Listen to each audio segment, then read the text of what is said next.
Welcome guys, this is your friend X Naruto fanfic and we are back with a new fanfic. What if Naruto betrayed Konoha with X Yugito and X Fu, and ruled the ninja world together? Part 1. Let's start this fanfic. A lone figure stood on top of the Hokage monument looking out over the village with an angry glare. This figure was dressed in a long-sleeved black shirt, black Anbu pants, and black ninja sandals and stood at 4 foot and 8 inches. He had a kunai pouch strapped to his right thigh and a red Anbu mask in the shape of a fox covering his face with short, spiky blonde hair. Under the mask he had 3 whisker marks on each cheek and his eyes were a crimson red with the pupils looking like a 3-pointed shuriken with 3 black bars extending from the center of the eye. Think Itachi's Mangekyo Sharingan except with the black bars like Madara has. This was 10-year-old Naruto Uzumaki, Jinchuriki to the Kyuubi no Kitsune. As Naruto stared out over the village that he despised with every fiber of his being, he heard the low rumbling coming from his mind letting him know the Kyuubi was finished with his meeting with his siblings. Naruto had met the Kyuubi 3 years ago and the two had been partners ever since. Flashback. Naruto had just lost consciousness from the most recent beating he suffered by the bastards of the Leaf Village. He slowly awoke to find himself in a sewer-like place. Looking for a way out, Naruto started following the tunnel he was in to find an exit. Coming to a door that led to an even larger room, Naruto stepped in to find a large cage with a seal on the door keeping it locked. As Naruto stepped closer, a large pair of red eyes appeared with a slit pupil. So the jailer finally visits his prisoner. Spoke a voice from behind the gate. You must be the Kyuubi, which means we are in my mindscape then. Naruto said looking around the room. You're not as stupid as you let everyone believe you are. The fox spoke. I hide a lot from the power-hungry fools of this village and I will continue to do so until I can find a way to destroy this village and all of those who treat me like shit. Naruto spoke glaring at the fox who had made himself visible. Why do you want to destroy this place? The fox asked staring at the blonde even though he knew the answer. Everyone here treats me like shit except for 3 people. The old monkey and the other ninjas simply see me as a tool to release on their enemies should the need arise. I have seen the way everyone looks at me, from the looks of anger and hate from the villagers to the looks of power from Hiruzen and the council. I will bide my time until I can get stronger and then I will wipe this village and everyone in it off the face of the earth. Naruto replied getting a grin from the large fox. I like you, Kit. I think we can get along real well. How about we make a deal? The fox asked getting a raised eyebrow from Naruto. What kind of deal and how do I know I can trust you? Naruto asked knowing that foxes were natural tricksters. Because I can tell you something that involves your mother. Replied the Kyuubi getting a surprised look from Naruto as the blonde motioned for the fox to continue. I will lend you my power freely whenever you need it if you find a way to free me. I know that removing me from you will kill you in the end, so I will wait until you can find a way to remove me from this seal without killing yourself in the process. Also, I want access to your senses, which will allow me to know what is going on outside while also heightening your senses as well. I can agree to that and it will help me in the long run as well. Naruto said before the Kyuubi instructed him to remove a small portion of the seal. Now what can you tell me about my Ka-chan? She is alive, Kit. I was sealed in her before you and part of my chakra is still with her. Due to this, I can sense my chakra is still in the village but I can't pinpoint the exact location. It's more than likely being suppressed by some kind of seal. I would suggest that over the next couple of years, you try and find her location and then we can take your mom and leave this village and head for Uzushio, the home of the Uzumaki clan. After that, we can train you to be strong enough to take down this village for good. Explained the fox getting a nod from Naruto. Anything else before I go? Naruto asked. Yes, 3 more things actually. I want you to sign the fox summoning contract and become the new fox summoner. Members of the Fox clan specialize in different things. Some of us are good at stealth, while others are good at combat. The fox said as the scroll appeared in front of Naruto as he signed it in blood before it disappeared. Over the past couple of years, I have been able to contact my siblings with an old technique, and when you leave, my younger sisters, Matabi the two-tailed demon cat and Chome the seven-tailed beetle, and their Jinchuriki want to come with you. Chome's Jinchuriki is treated worse than you and Matabi's Jinchuriki has it better than you do here, but she is tired of her village wanting to use her for a weapon and nothing else. Quote. And finally, the next time one of the Uchiha attack you, kill them and take their eyes if they have the Sharingan unlocked and try to find a pair that are blue-eyed like you. After that I can place an illusion of one of the doctors and have them transplant them so we'll have a dojutsu but without any of the side effects thanks to my chakra and your healing ability. You will even be able to turn them off like a normal Uchiha.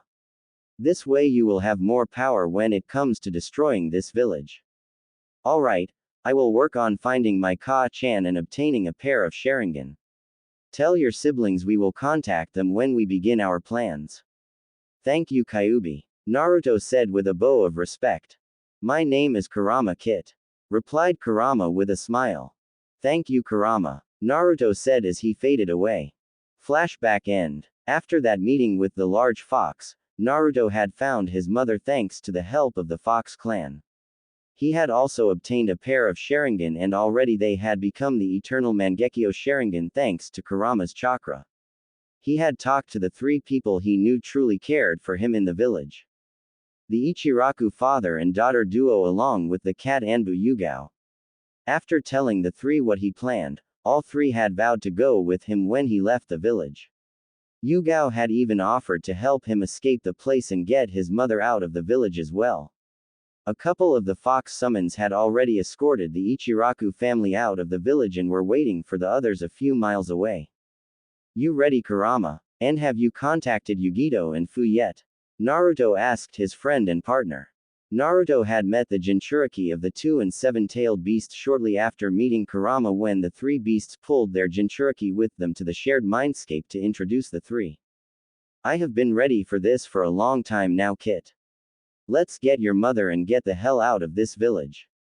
Yes, I have contacted both of them. They will meet us at the port in the land of hot water in a few hours and then we will move on to Uzushio from there.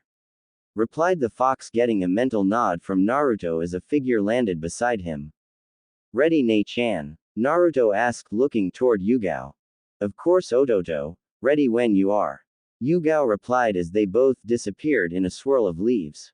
The two reappeared in front of the Hokage Tower after Hiruzen and the Anbu had retired for the night. Where is your mother being held at Naruto?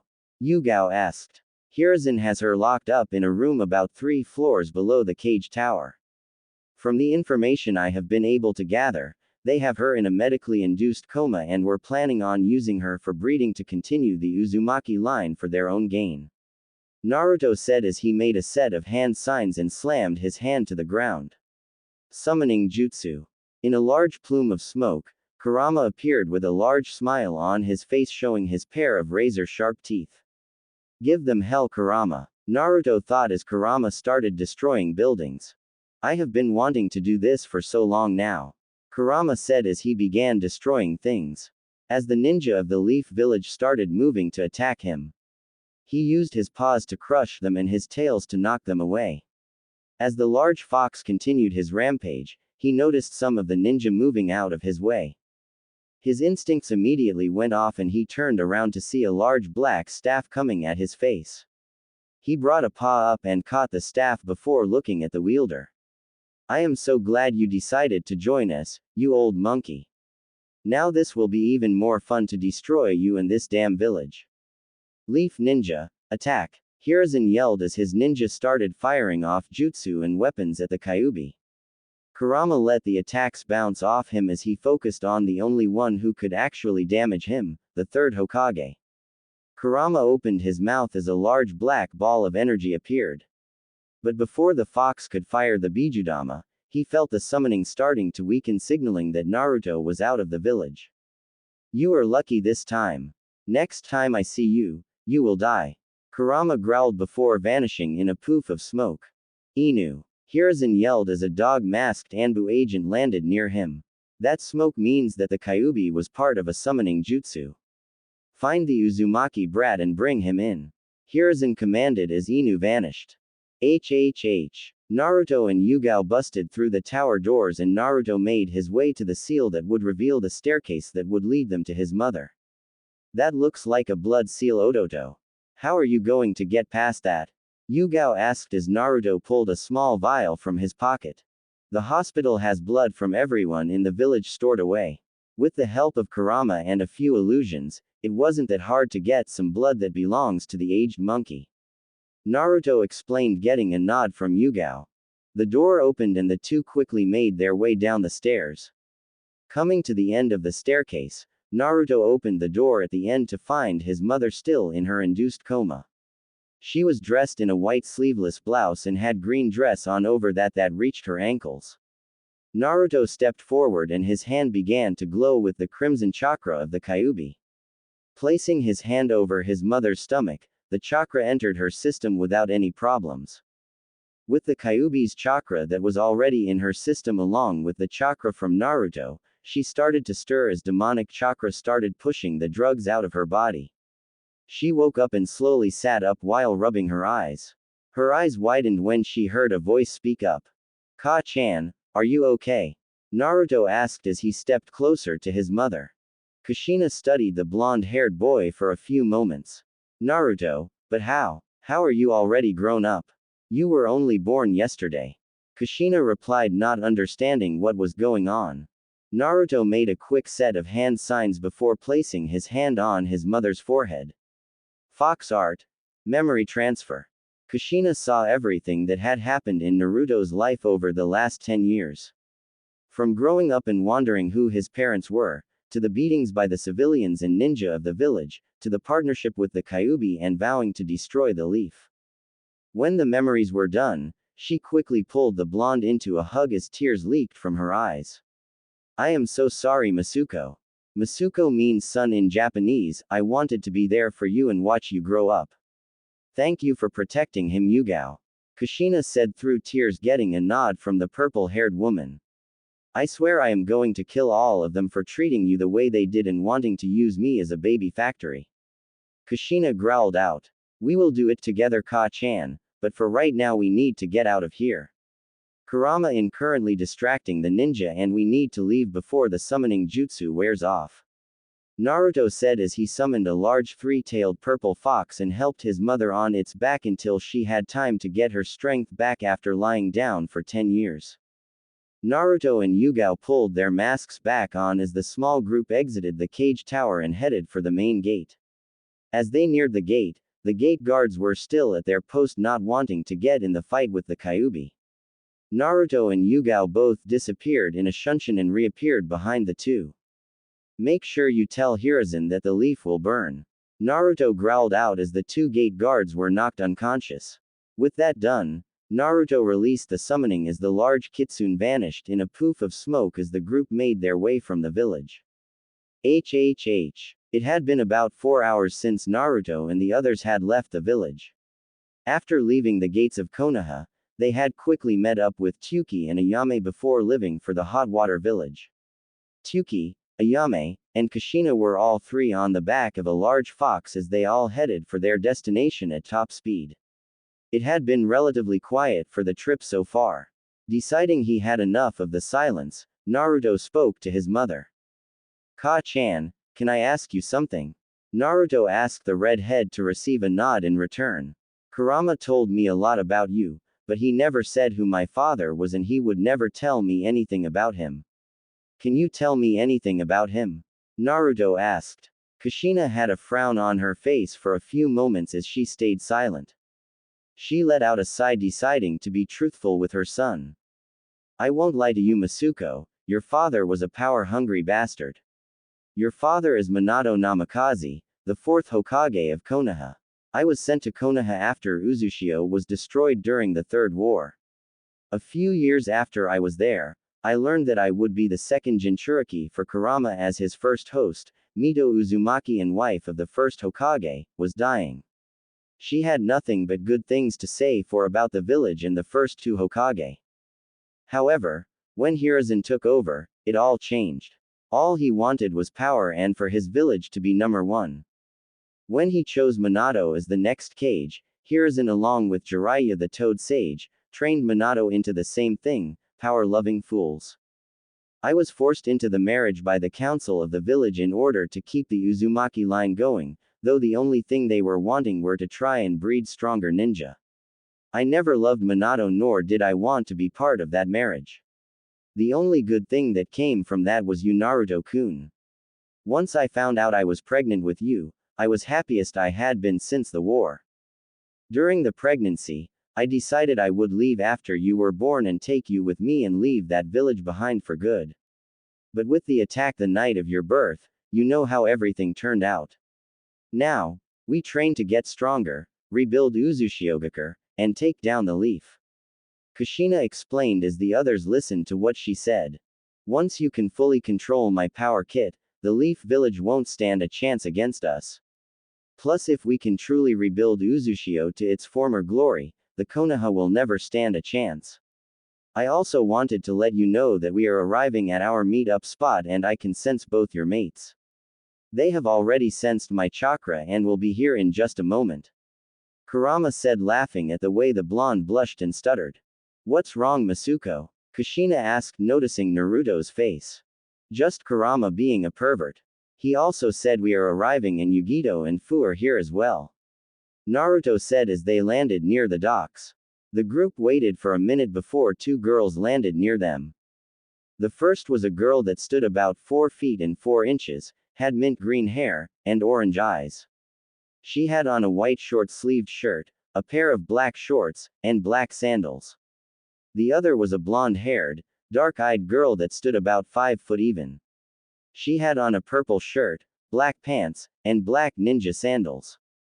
Naruto smiled to the two as they walked towards him. I'm glad you both made it. Naruto said as he introduced the two to the people with him. As he did, he noticed his mother had a small smirk on her face. Now I see what Kurama must have been saying to you, Naruto-kun. Kushina said, getting a blush from Naruto. Chome and I didn't have a problem since we live out of the village and no one ever bothers us. Fu said. Matabi and I had no problems either once we slipped out of the gates. Although I'm sure the Raikage will be pissed when he realizes one of his Jinchuriki are gone. Yugito said with a small smirk. Naruto started to look around before Yugao spoke up. What are you looking for, Ototo? We need to find a boat that will take us to Uzushio. Naruto replied before Kushina put a hand on his shoulder. We don't need a boat, Naruto-kun. The Uzumaki placed seals around water's edge of all the countries that surround Uzushio. There are seals in the land of fire, water, lightning, hot water, and frost villages.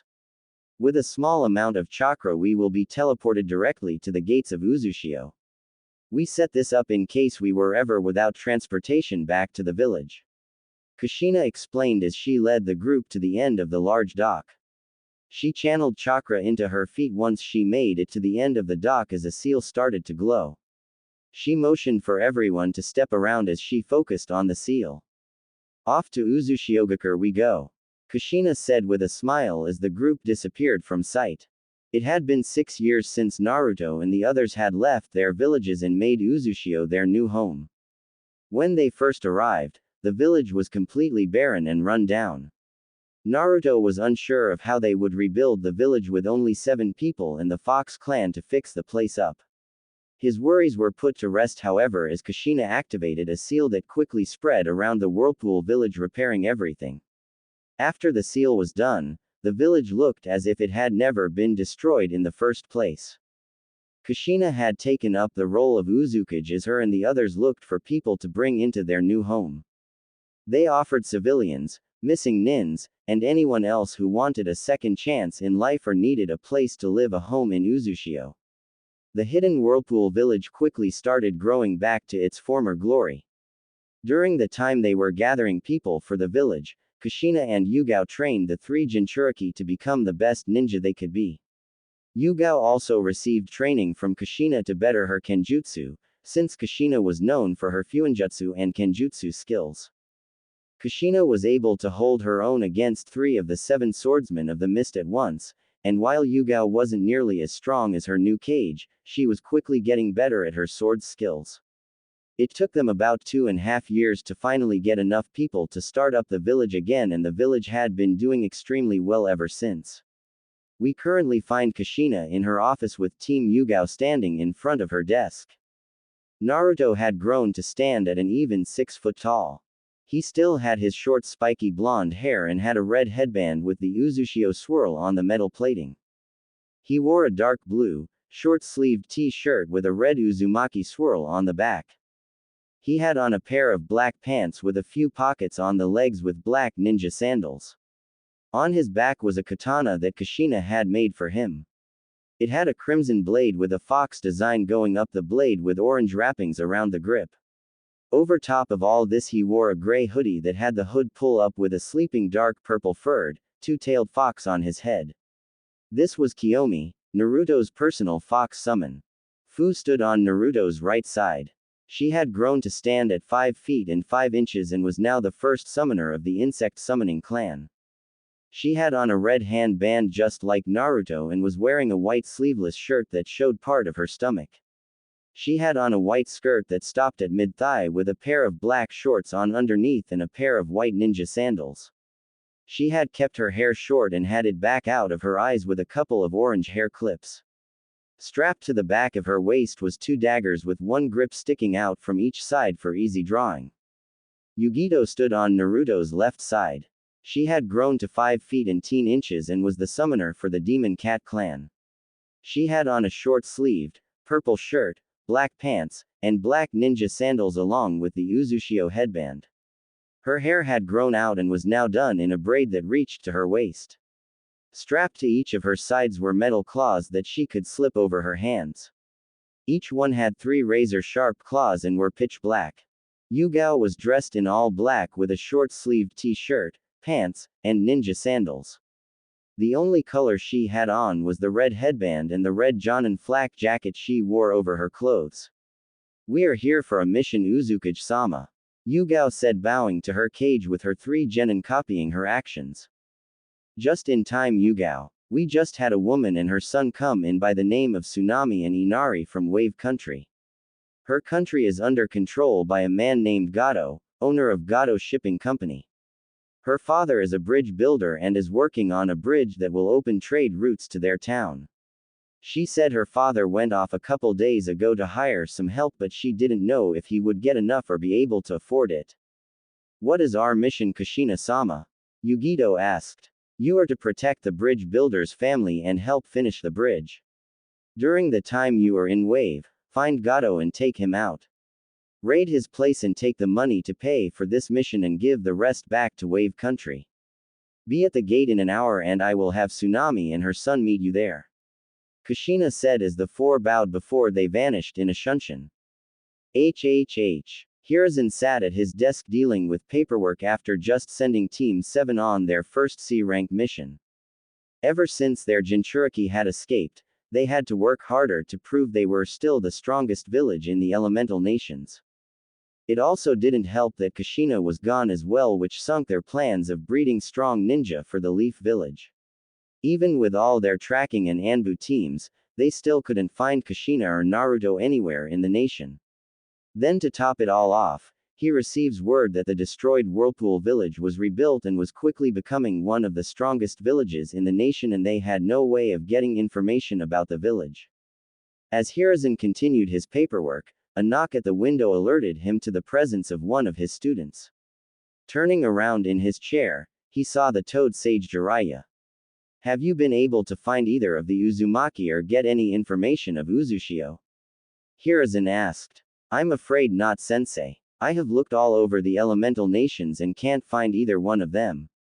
I got word that on the same night Naruto and Kushina disappeared, Kumo and Taki both found their Jinchuriki to be missing as well.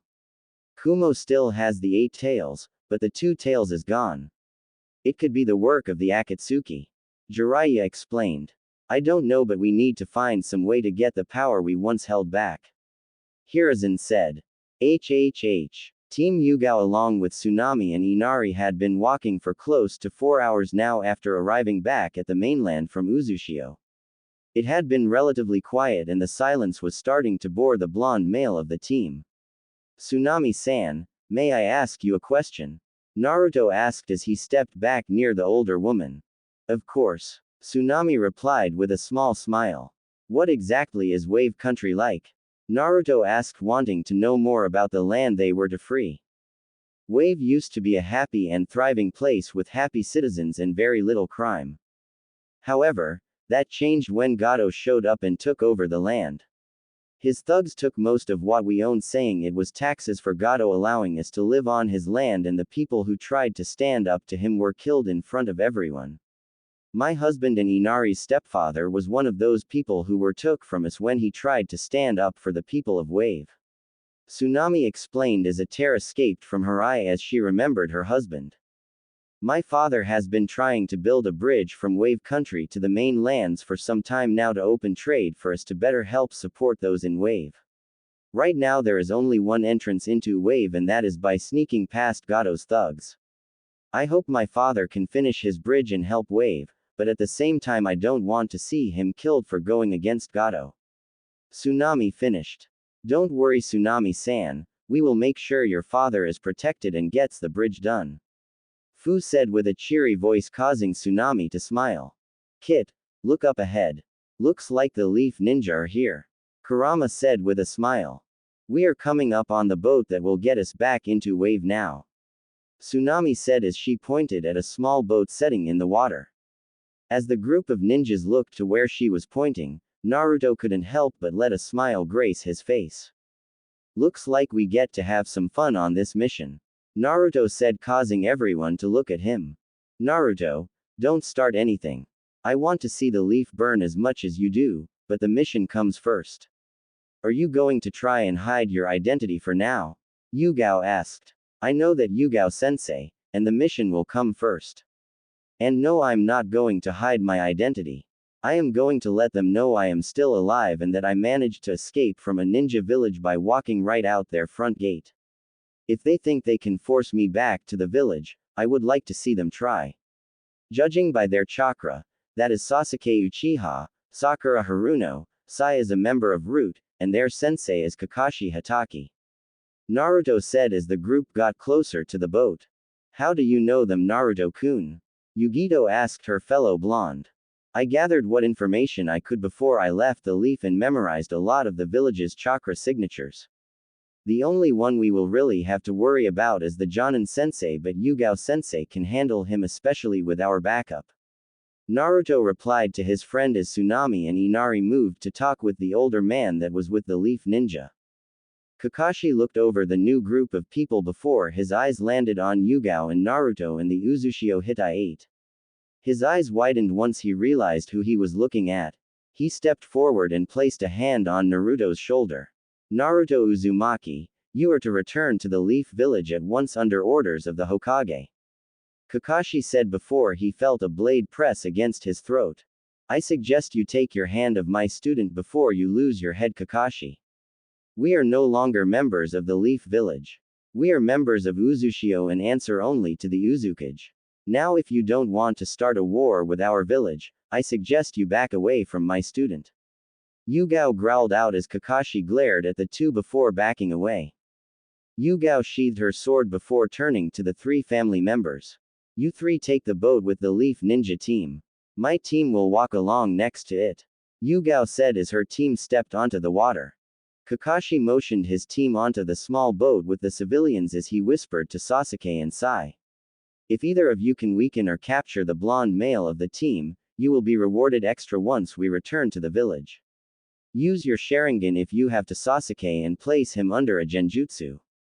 Kakashi said as Sasuke smirked and nodded while Sai just nodded. HHH. Half an hour later and the group of people were walking towards the small town where Tazuna and his family lived. As they were walking through a forested area, something was thrown from the trees at the group. Managing to get everyone out of the way, they all looked up to see Zabuza Momochi standing on the hilt of his sword. Yugao started to move forward but stopped when Kakashi stepped in front of her. Zabuza Momochi, demon of the hidden mist and one of the 7 swordsmen of the mist. Kakashi of the Sharingan, didn't think I would meet someone like you here. I don't want to have to fight you and the brats, so if you would just hand over the bridge builder, the rest of you can continue on your way. Zabuza replied. You aren't getting your hands on anyone, Zabuza. I will end this before you even have a chance to do anything. Kakashi said as he raised his headband to reveal a single Sharingan. Oh, this I got to see. Naruto said with a chuckle as he sat down on the ground to watch the fight. Do you not care about your teammates, Gaki? Zabuza asked. They are Leaf Ninja and I hate the Leaf. As long as you don't bother these 6 here, Naruto said, pointing to his teammates and his sensei, then to the civilians. Then I have no problem with you. Hell, go ahead and kill them for all I care.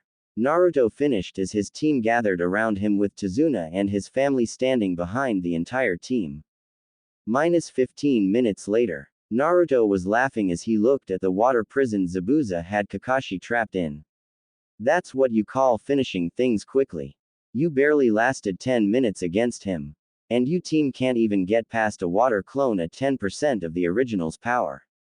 Shut up, you blonde baka, like you or your team could do better. Sakura yelled at him, breathing hard and covered in small cuts and bruises. Naruto tilted his head back to look up at Yugao, who was standing behind him. Can we, sensei? Go ahead, just don't get in over your head, you three. Yugao replied as her genin moved towards Zabuza's water clone. Kiyomi, if you don't want to fight, you may want to return home for now. Naruto said as he pulled his hood down and Kiyomi vanished in a puff of smoke. What do you three expect to be able to do? Zabuza asked in a mocking tone. Just kick your a bit. We are the 3 strongest genin Uzushio has and was personally trained by our Uzukage. You should know her, Zabuza. I believe you met the Red Death on the battlefield once before. Naruto said with smile as Zabuza went a bit pale. This will be more fun than I thought it would if you were really trained by the Red Death. Zabuza said with a smile after a few moments of silence. Naruto, Yugito, and Fu stepped up towards Zabuza as the 2 females drew their weapons.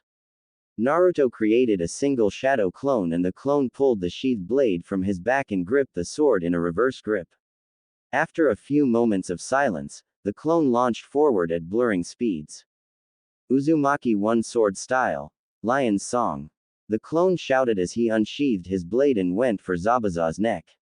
Only the experience that Zabuza had as an older ninja allowed him to bring the Kubikiribocho up to block the decapitating slice.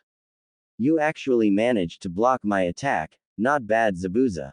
I won't be so easy to defeat even if I am just a clone. Zabuza's water clone responded with a smirk under his face wrappings. Oh, I know, I just needed to get your hands preoccupied. The clone replied with a large smile. Fire Style. Fire Dragon Jutsu.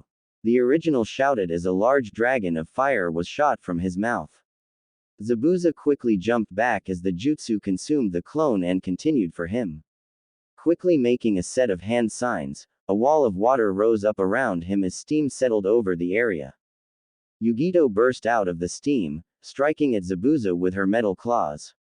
Her right claw pierced into his left shoulder before she dropped to her left hand, yanking the claw free from Zabuza's body, and delivered a kick to the chin that sent him into the air.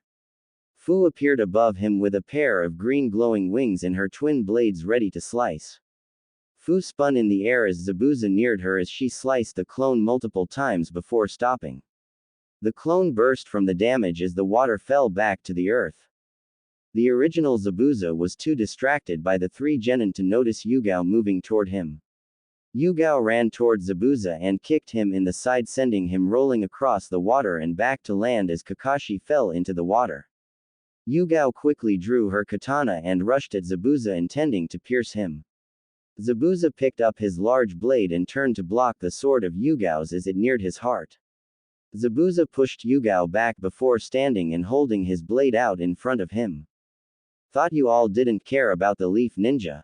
Zabuza asked. We don't. Like Naruto said, they can die here and now for all we care. The only reason we are attacking you is because you are a threat to Tsunami and her family. It is our mission to protect her family, and if that means killing you to do so, then that is what we will do. Yugao replied as she once again rushed Zabuza. The sound of metal clashing against metal could be heard throughout the area. Zabuza and Yugao battled in a deadly dance of swordsmanship as the two traded blows. Every time Zabuza went to strike Yugao, she would block the attack and launch one of her own. She would then launch her own attack only to have Zabuza do the same to her. For nearly 20 minutes the two crossed blades until Yugao used her flexibility to move around one of Zabuza's strikes and slash him from the right shoulder to his left hip as he flew back into a tree. As Yugao moved forward to finish the kill, three Senbon planted themselves into Zabuza's neck, killing the man. A hunter ninja appeared and thanked the group for weakening Zabuza so he could finally put an end to the man before he took the body and disappeared. You noticed that the hunter nin was lying, right, Kit? Kurama asked his host. I sensed it as well.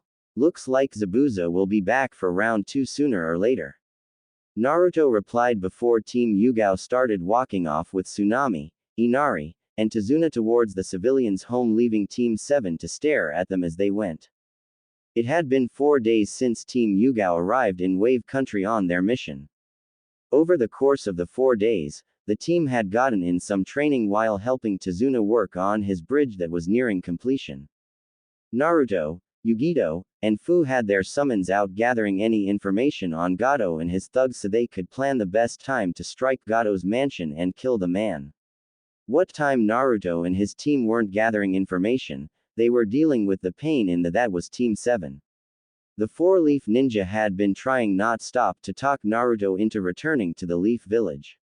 They tried to bribe him with promising him power, money, and even putting him into the CRA to rebuild his clan. Naruto simply ignored all of their attempts to get him to return to Konoha, but the Leaf Ninja were quickly becoming more and more annoying. Currently, Naruto was standing in the living room with his team as they went over the information they had gathered so far on Gato. Suddenly the door was opened and then slammed shut as Sasuke walked in from outside and grabbed Naruto by the collar of his shirt and pushed him against the wall. Yugao started to move towards the Uchiha but stopped as Naruto raised his hand and waved her off. Naruto looked into Sasuke's eyes as the Uchiha tried to put him under a genjutsu as his Sharingan activated. Naruto let out a small chuckle before the Uchiha spoke. What the hell is so funny? You are going to listen to my orders and return to the Leaf Village with us. Sasuke said as Naruto looked towards Fu. Fu-chan, will you open the door for me please? Naruto said as the mint-haired girl moved to the door and held it open. Naruto then looked back to Sasuke before bringing his knee up into Sasuke's gut. The Uchiha stumbled back a bit before Naruto kicked him in the center of the chest, sending him flying out the door and rolling across the ground as Naruto and his team followed him out. I will return to the Leaf Village only if you can beat me in a fight, Uchiha. Naruto said as he stood in front of Sasuke. The Uchiha stood up before glaring at the blonde across from him just as the rest of Team 7 walked into the yard. I am an Uchiha, an elite of the Leaf Village. There is no way you can beat me, especially with my Sharingan. Your Sharingan is useless against me.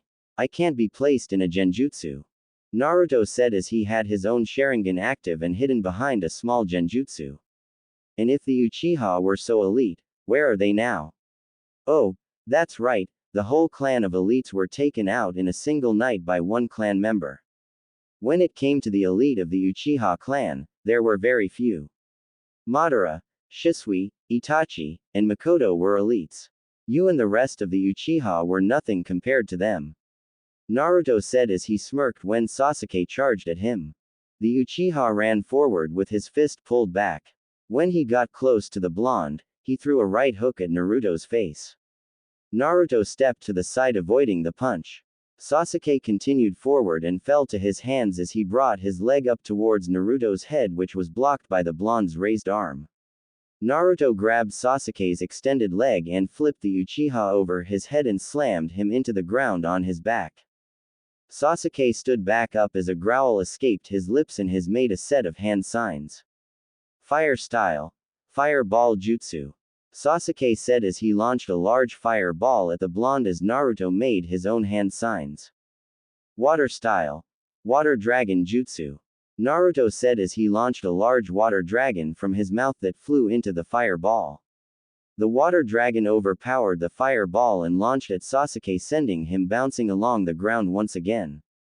Once the Uchiha made it back to his feet, Naruto appeared in front of him and planted his fist into Sasuke's gut. The Uchiha bent over in pain as he coughed up a glob of blood as Naruto flipped onto his hands. The blonde Uzumaki started spinning on his hands as he kicked Sasuke multiple times in the head, chest, stomach, and ribs.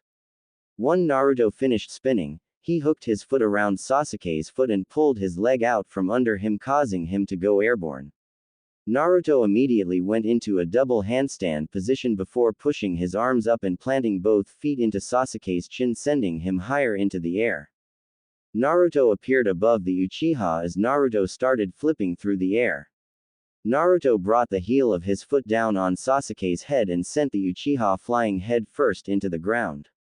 As Naruto landed, he started to walk towards Sasuke as the Uchiha struggled to get back to his feet. Naruto stood in front of Sasuke, staring him right in the eyes. "You can't beat me, Uchiha, not now and not ever. Tell that bastard of a Hokage that the only way he is going to get me back is by dragging my lifeless body back himself." Naruto growled out as his foot shot up and the top of his foot rested behind Sasuke's head. With a final smirk, Naruto pulled the Uchiha's head down into the ground, knocking Sasuke out cold.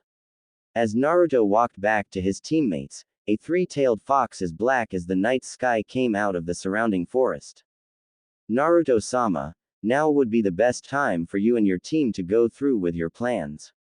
The target is at his mansion as we speak." The fox spoke loud enough just for Team Yugao to hear. "Thank you, Hansho Midnight, I think you may return now," Naruto said as the fox bowed before leaving in a poof of smoke. "Are we going, sensei?" Naruto asked, turning to Yugao. "Gather your equipment, we leave in 5 minutes." Yugao replied, getting nods from her genin as the team disappeared. "Kakashi-sensei, how come Sasuke-kun couldn't dodge those strikes even with his Sharingan?" The pink-haired genin asked her sensei as he picked Sasuke up. The Sharingan allows the wielder to predict the movement of the opponent they are facing, but they need the physical ability to dodge the attack. Naruto was moving too fast for Sasuke to keep up with and therefore resulted in Sasuke losing. "I will need to train him more before he tries to fight the blonde again," Kakashi replied, taking Sasuke inside. HHH. Team Yugao landed in a tree next to the mansion that Gato was currently in. Naruto closed his eyes as he let his senses spread out over the area. "I don't sense Zabuza and his partner anywhere. There are 3 signatures at the top of the mansion and close to 150 throughout the 3 floors," Naruto said, looking to his sensei. "You have already had your first kills, so this should be easier than last time. You 3 have excellent teamwork, so watch each other's backs when we get in there. Stick together and take them out quickly so we can finish this mission and get home," Yugao said, getting a nod from the 3 genin as all 4 disappeared in a shunshin. The door to Gato's mansion was blown off the hinges as Team Yugao busted through the front entrance. Yugao quickly drew her katana as she started slicing the thugs that rushed her. Every thug that managed to get within a foot of the purple-haired swordswoman was sliced by her blade and left to bleed to death or missing their head. Fu grew her chakra wings and took to the air thanks to the high ceilings of the mansion. She covered her teammates from the air by raining down kunai and shuriken, or her explosive powder. Since the thugs couldn't reach the mint-haired girl, they focused their attacks on the 2 blondes on the ground. Yugito sliced at the approaching thugs with her claws as she ran forward, leaving thugs with body parts missing or deep gashes on their bodies. Yugito fired her mouse hair balls at a group of approaching thugs, burning them alive before they could get too close. She under a sword slice from a thug behind her who was quickly split in half by her blonde teammate. Naruto used his blade as cut down any thug that neared him or his female teammates. Covering his blade in wind chakra, Naruto sent a wave of air down the hallway, cutting through a group of thugs before kicking a thug beside him in the head hard enough to snap the man's neck. Naruto then jumped back as a light powder fell from above before it exploded, killing a group of men. Team Yugao continued this as they made their way to Gato's office. Yugao sliced through the large wooden door as her team rushed into Gato's office. They found Gato sitting calmly behind his desk with two men who looked like samurai guarding him. You four have made quite a mess of my home and hired help. Now you four need to pay up for what you have done. Zori, Waraji, kill the male and keep the females alive. You two can have your fun with them before we sell them off. Gato said with a smirk, and his two guards drew their blades. Only Yugao noticed Naruto's hand clench around his katana's grip. She was going to defend her genin but knew that Naruto could handle. She decided to let the only male of her team do this his way, since no one ever seemed to walk away from Naruto without some sort of damage if they insulted someone he cared about. Naruto let his Sharingan spin to life as he looked up at the guard with an eye patch. Burn in hell, Amaterasu, Naruto said as the man was engulfed in black flames as they burned him alive. Naruto then turned to the remaining guard, who had a look of shock on his face from seeing his partner die so easily. Zori, snap out of it and kill the kid, Gato shouted with a look of fear on his face. Zori unsheathed his blade and rushed at Naruto. Naruto held his blade to his side for a moment before he jumped into the air as the rushing guard. Gripping the katana with both hands, Naruto brought the blade down on Zori and cut through the blocking blade as well as Zori's body. Uzumaki one sword style. Great Dragon Shock. As the lifeless body fell to the floor, Team Yugao moved closer to Gato. Stop. I'll give you anything you want. Money, alcohol, anything, just name it and it's yours. Gato pleaded. You threatened to kill me, rape my sensei and my girls, and then sell them off. Naruto said, not noticing he said my girls, which caused the other two Jinchuriki to blush. Where is all your money? Naruto asked, causing Gato to scramble to his feet and rush to a large picture on the wall. Gato moved the picture and quickly unlocked the safe, revealing large stacks of money. Is this all of it? Naruto asked, glaring at the shaking man. Yes, I swear this is all of it. I always keep my money close. Gato replied. Naruto smirked before quickly cutting the man's head from his shoulders. After cleaning the blood from his blade, Naruto turned to see his fellow Jinchuriki looking at him with a blush, and his sensei had a smirk on her face. Naruto was trying to figure out what was going on when Kurama told him what he had said, and the blonde blushed as well. Come on you two, let's count this money and get what's owed to us for the mission before giving the rest back to Wave. Naruto, send one of your summons back to Kushina-sama and tell her that you and your girls will be home in a few hours. Yugao said with a small chuckle as the three genin blushed even more. What about Zabuza and his partner sensei? Yugito asked. Yugao was quite in thought for a minute before she spoke. Naruto, can you send one of your foxes who is good at tracking and have them find Zabuza's hideout? Zabuza is a master at the silent killing and has amazing kenjutsu. We could offer him and his partner a village to go to so they won't have to constantly be on the run. Naruto nodded in reply before moving outside to summon his foxes. On the way, he was having a conversation with the large fox sealed inside him. Why did I say that, Kurama? I have never claimed them as mine before like that. It's because you have me sealed inside of you, Kit. I have talked with Matabi and Chome as well, and they said the same thing is happening with Fu and Yugito. My siblings and I are immortal chakra beings. When we find someone we care for, we get this urge to protect them no matter what and keep everyone else away from our mates. This urge is being passed on from me to you, just like it is with the other two and my siblings. When we mate for life. This is happening to you three now. You three care for each other to the point that you don't want anyone else to be with them or hurt them in any way. Kurama explained to the blonde. Has this ever happened to you? And how am I supposed to choose one over the other? Naruto asked as he made it outside. Yes, this happened to me when I first found my mate and she became the queen of the Fox clan. And as for choosing, the choice is simple. Take them both as your mates. You have noticed how they act around you and give each other jealousy-filled glares when you spend more time with one over the other. They both care for you and you care for them. So the choice is simple, just take them both as your mates and let them share you. Having multiple partners has never been looked down on with the humans anyways. Kurama replied before cutting the link as Naruto thought it over and summoned his foxes. HHH. Kushina was having a good day so far. She had just gotten word from one of Naruto's fox summons that the mission was completed. They would be on their way back to the village in just a few hours after giving Wave back the money Gato took and leaving some clones to help Tazuna finish the bridge. Not only was the mission completed faster than she was expecting, but one of the 7 swordsmen of the mist might be joining the village. She had just finished up the last of her paperwork with some shadow clones and was ready to relax when a knock was heard on her office door. After telling her assistant to enter, the door opened to reveal a woman that looked about 20 years old. She had long black hair and was wearing a red skirt with a white shirt.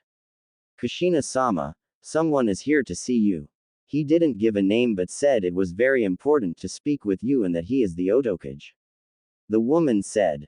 Kushina was guard even though she had her guards around her and could easily protect herself if she needed to. This person claimed to be the Kage of a village that just recently appeared in the elemental countries. Making a quick set of hand signs to let her guards know to be on guard, she looked back to the woman. Go ahead and send him in, Mickey. Kushina replied, getting a bow from the woman before she left.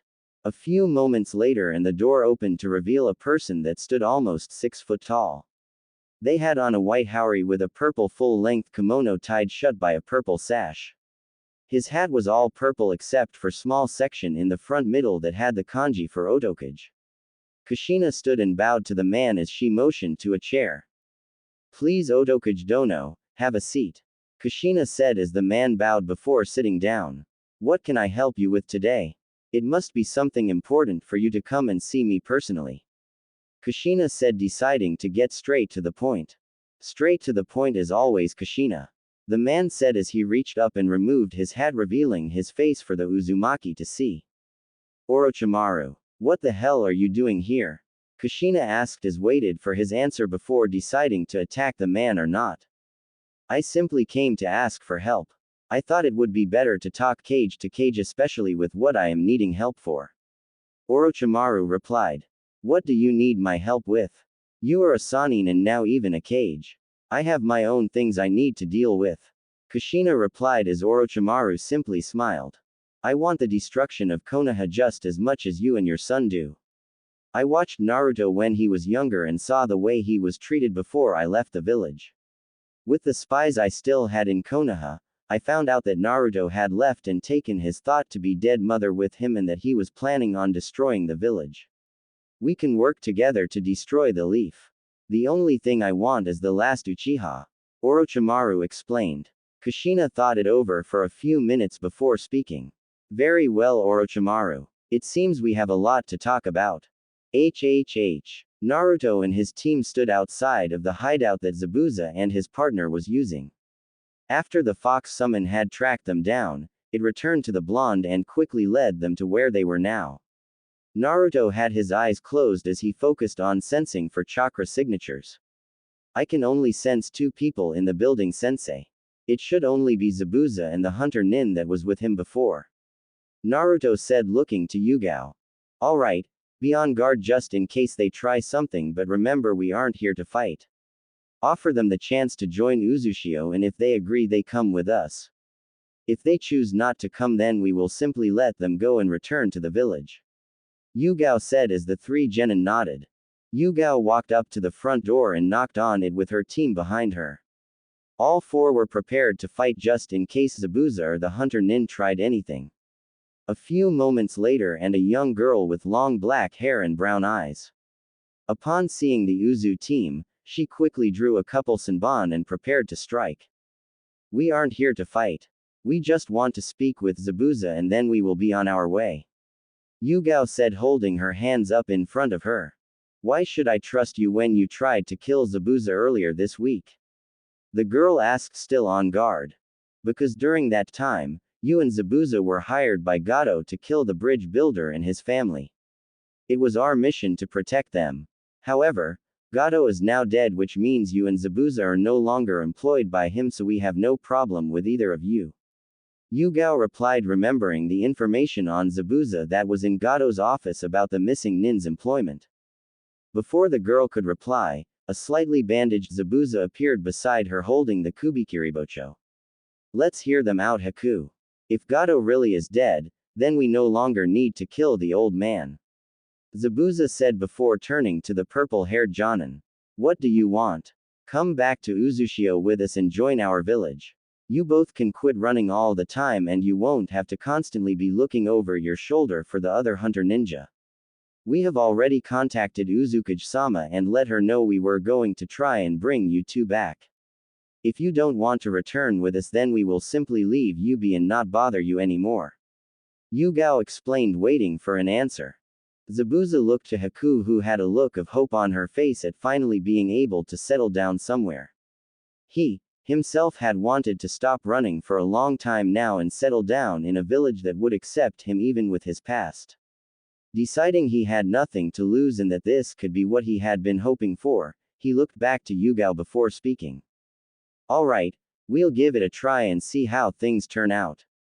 If it means I can keep Haku safe and not have to worry about the ninja that come after me anymore, then I'll do it. Zabuza said. Okay, pack your things then. We'll leave in 10 minutes.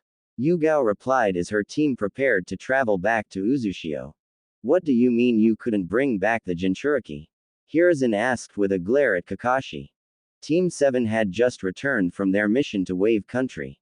After giving the report on the mission, Kakashi dismissed his genin to talk with Hiruzen about Naruto. Naruto was in a genin team with 2 other girls and Yugao as their jonin sensei. We met them the same day we left here for the beginning of our mission. We tried everything to convince the Jinchuriki to return with us, but nothing was working. Sasuke even tried to place him under a genjutsu using his Sharingan, but he said that genjutsu had no effect on him. After nothing seemed to work, he and Sasuke had a small fight and Naruto won easily. Soon after, a 3-tailed fox came straight to Naruto, so I am guessing he has a fox summons. I asked Pakun about it, but he didn't know anything and said that there are lands in the summon realm that the other summons avoid, so that may be where they are hiding. After that, I decided to just capture him and send him back with a clone of mine, but they never returned. Pakun and the others couldn't even track them down. Kakashi finished explaining. Damn it all. We need to get out Jinchuriki back, or at the very least find another one to take for ourselves. The Chunin exams start Friday, so we will need to watch and see if he shows up.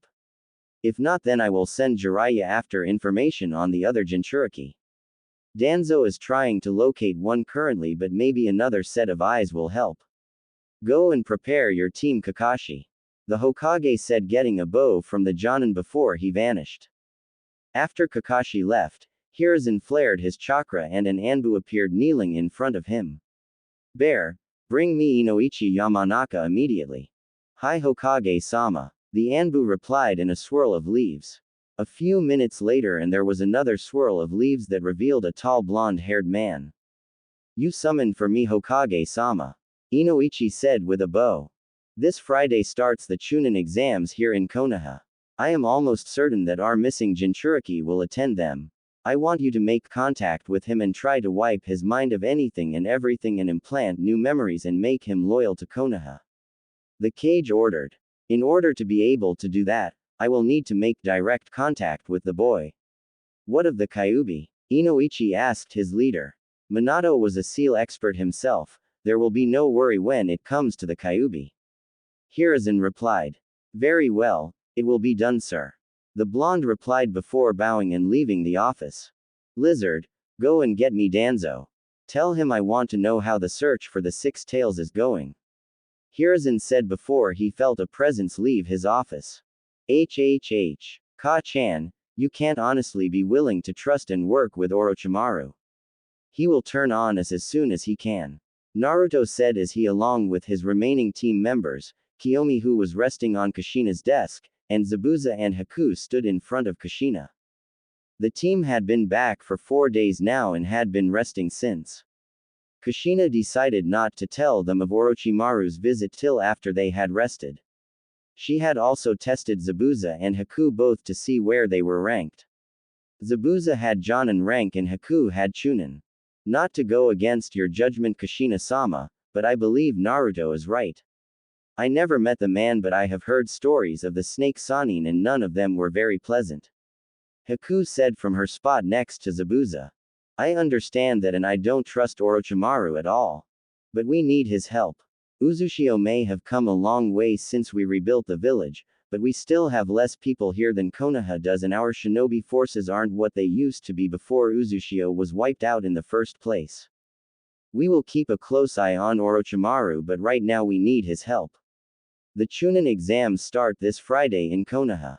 The cage won't meet in Konoha for the finals for another month. During this month, Zabuza and Haku will accompany me to Iwa and Kumo to try and make an alliance before I join Team Yugao in Konoha for the finals. Kushina stated, getting nods from those present. I am only a Chunin, Kushina-sama. Is it wise to have me as one of your guards? Haku asked. Your talent with the ice release and your amazing speed will take a lot of people by surprise. That will give you the upper hand in some fights and Zabuza and myself will be there as well. Kushina replied, getting a nod from the ice user. What about the Fuinjutsu users in the village, Ka-chan? Surely they could help us without needing Orochimaru. A small group of 3 of 4 Uzumaki were able to handle their own against a brigade of ninja.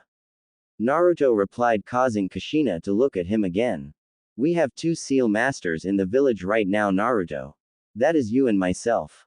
Yugao, Yugito, and Fu have come a long way since we started teaching them Fuinjutsu, but their Fuinjutsu is not battle ready yet.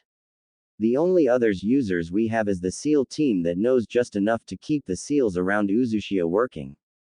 Fuinjutsu is a very difficult art to learn and right now we don't have the numbers to be effective. Kushina replied that left no room for further argument. As the others were talking, Naruto and Kurama were having a mental conversation. You sense that, Kit? Kurama asked with a serious tone. Yeah, a large group of chakra signatures are just outside the north gate.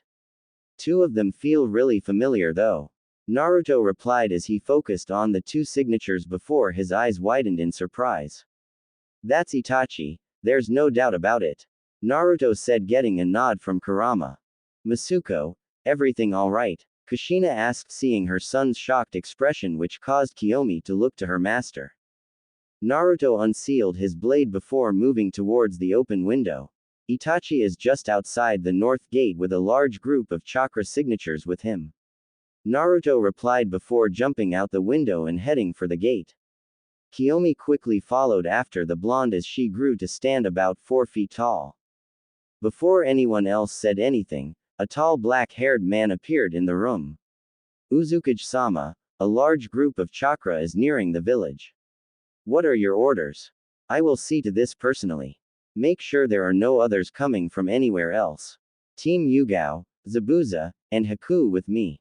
Kushina said as the group jumped from the window and headed for the gate, unsealing her own blade as she went. Naruto ran through the village heading for the north gate with Kiyomi right behind him. How are we going to handle this, master? The fox asked. I plan on killing Itachi, and which will only leave Sasuke for me to deal with later. Hopefully the others with him won't be a problem. Stay back and keep an eye on his followers, and if they start to jump in, kill them. Ka-chan and the others will be here shortly. Naruto replied as he passed the gate. He followed the road up the hill before he stopped at the top.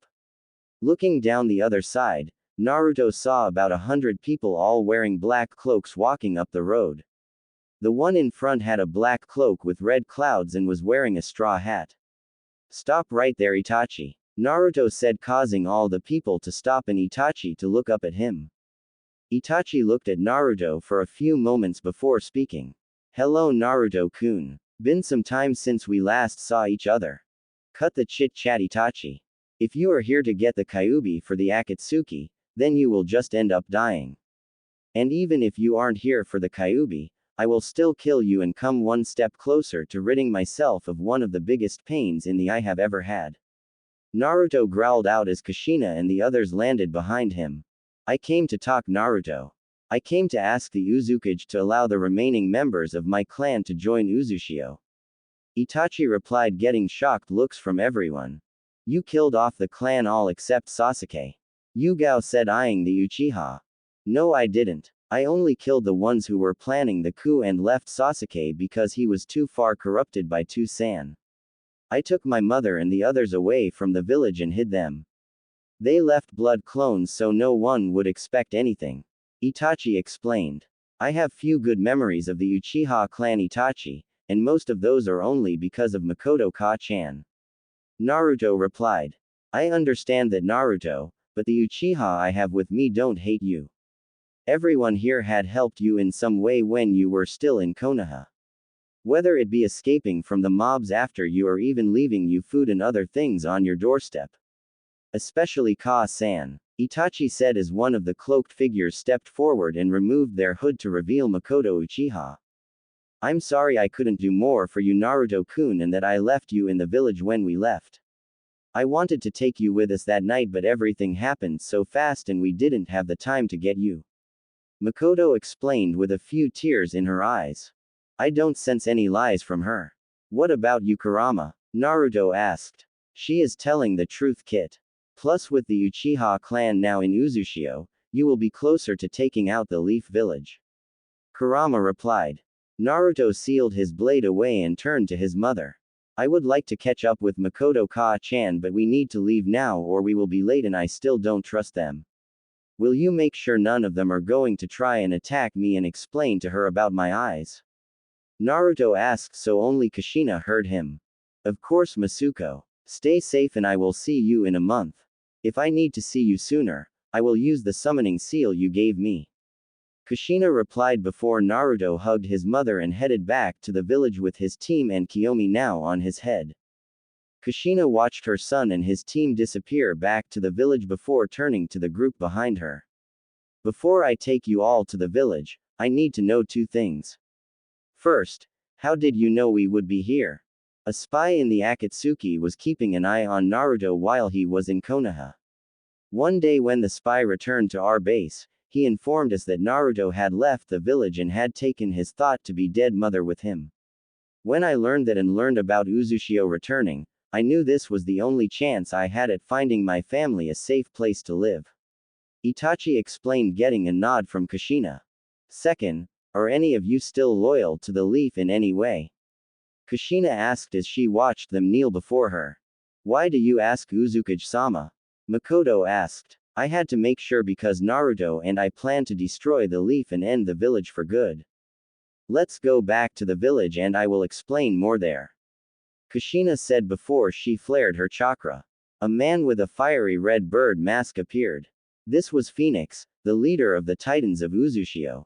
Phoenix, escort this group of people to the residential district and find them some homes. Get Griffin and Chimera to help if need be. Kushina ordered as he did as he was told. Kushina turned to Itachi and Makoto. Come on, there is a lot that needs explaining. Naruto, Fu, and Yugito were walking through the streets of Konoha. Yugao had went to find them a place to stay during their time here. The Chunin exams started tomorrow and the team wanted to look around and gather as much information as they could on the other teams and Konoha in general. As they continued their walk, they could sense the eyes watching them from the shadows. I really hate being here, but it will be so much fun to burn this place to the ground. Naruto said just loud enough for his teammates to hear. I agree, Naruto-kun. Both Yugito and Fu said in unison as they saw the way some of the men were staring at them. As the group of three rounded a corner, Fu bumped into someone causing them both to stumble. Fu went to apologize before she heard a growl and looked up. The person she bumped into was wearing a pair of brown pants with a gray hoodie that had the hood pulled up with a small white dog laying on the boy's head. He also had a red triangle marking under each eye. Naruto instantly recognized who the person was, Kiba Inuzuka. My apologizes. Fu said, not wanting to start anything with Konoha or its ninja just yet. Your apologizes aren't gonna cut it. I am the alpha around here and no one gets away with bumping into me and not paying for it. Kiba said, eyeing her body before a grin came to his face. How you come back with me? He said and reached for her hand. Naruto latched out and caught Kiba's hand and applied some pressure to his wrist. Back off before I show you what a true alpha is capable of. Naruto growled out as his eyes flashed crimson with the chakra of the Kyuubi. Fu could easily defend herself from the Inuzuka, but both Fu and Yugito enjoyed seeing Naruto being protective of them. Kiba stared at the blonde male for a moment before his eyes widened. There was only one person Kiba ever knew that had the whisker marks on his cheek, so the dead last returns at last. Let go and maybe I won't beat your too bad. Kiba said with a smirk as his canine companion growled at Naruto. A louder and deeper growl came from Naruto's hood, causing Akamaru to whine as Kiyomi stuck her head out. Keep quiet, mud, or I will make you my personal chew toy. Kiyomi said. Naruto looked back at Kiba before pushing him away. Stay away from me and my girl's mutt. This is the only warning you get. Next time, I will tear your arm off and shove it up your. Naruto growled before he and his team walked off. I really hate not being able to do anything right now. Naruto said with some annoyance. I understand, Naruto-kun, but we need to wait till the exams start. Yugito replied as the group continued on their walk. As the group decided to turn and head back to where they could sense their sensei, they found themselves at a training ground standing in front of a tall blonde man. Inoichi Yamanaka, what may I do for you? Naruto asked, already having an idea what the man was trying as he signaled for Yugito and Fu not to do anything. I just wish to talk, Naruto. Inoichi said as he held out his hand for a handshake. That's a bunch of bullshit. You ready for some fun, Kurama? Naruto asked the large fox. If he tries anything with his clan jutsu, I will make sure he doesn't leave alive. Kurama answered with a malicious grin.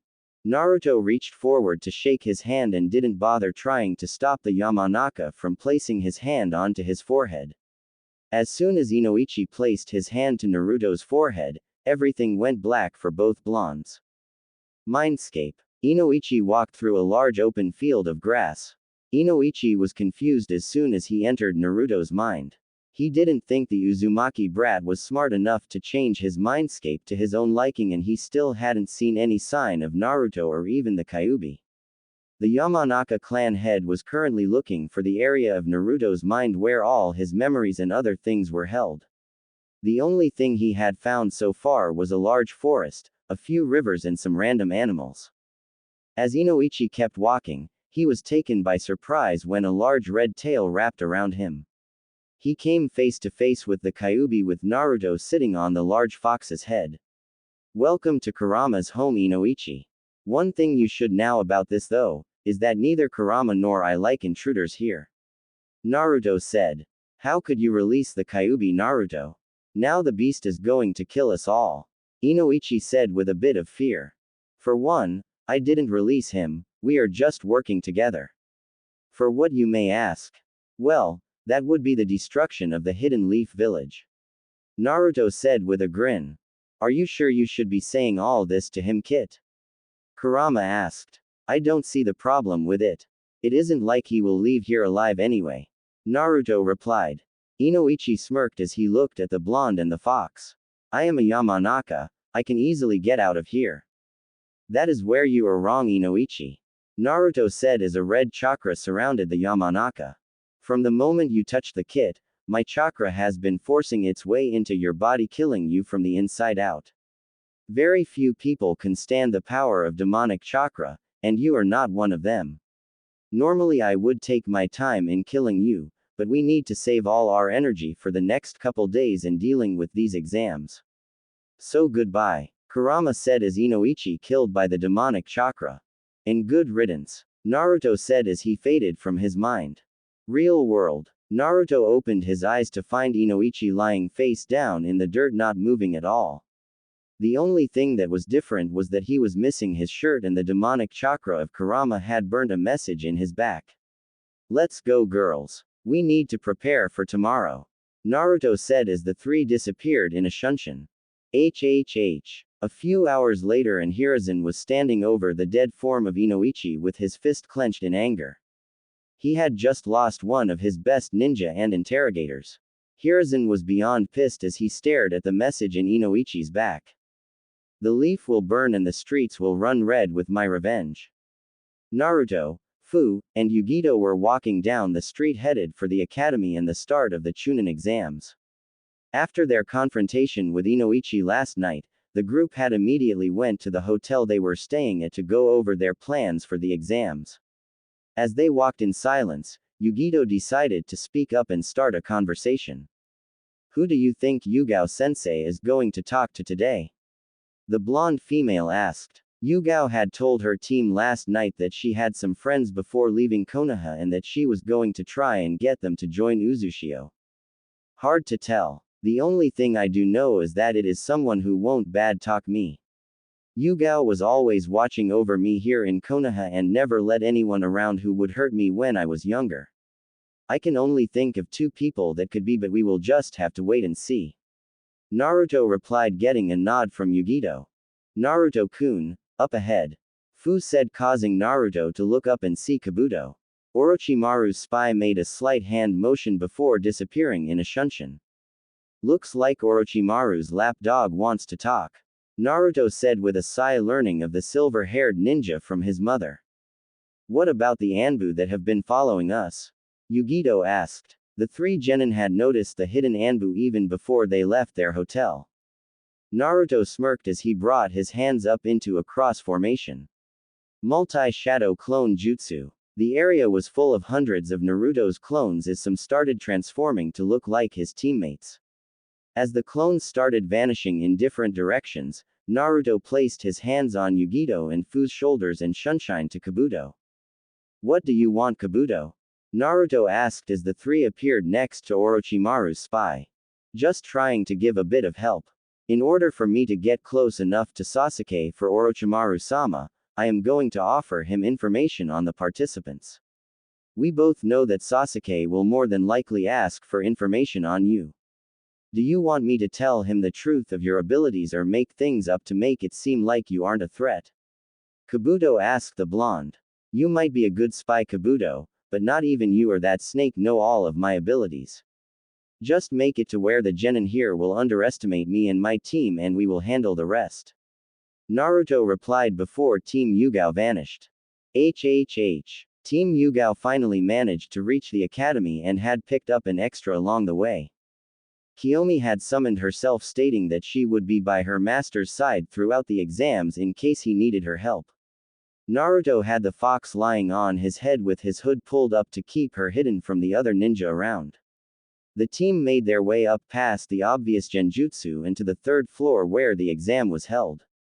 As Naruto slid the door open and they walked in, all eyes were on them as killer intent was directed their way. This amount of KI was nothing compared to what they were used to.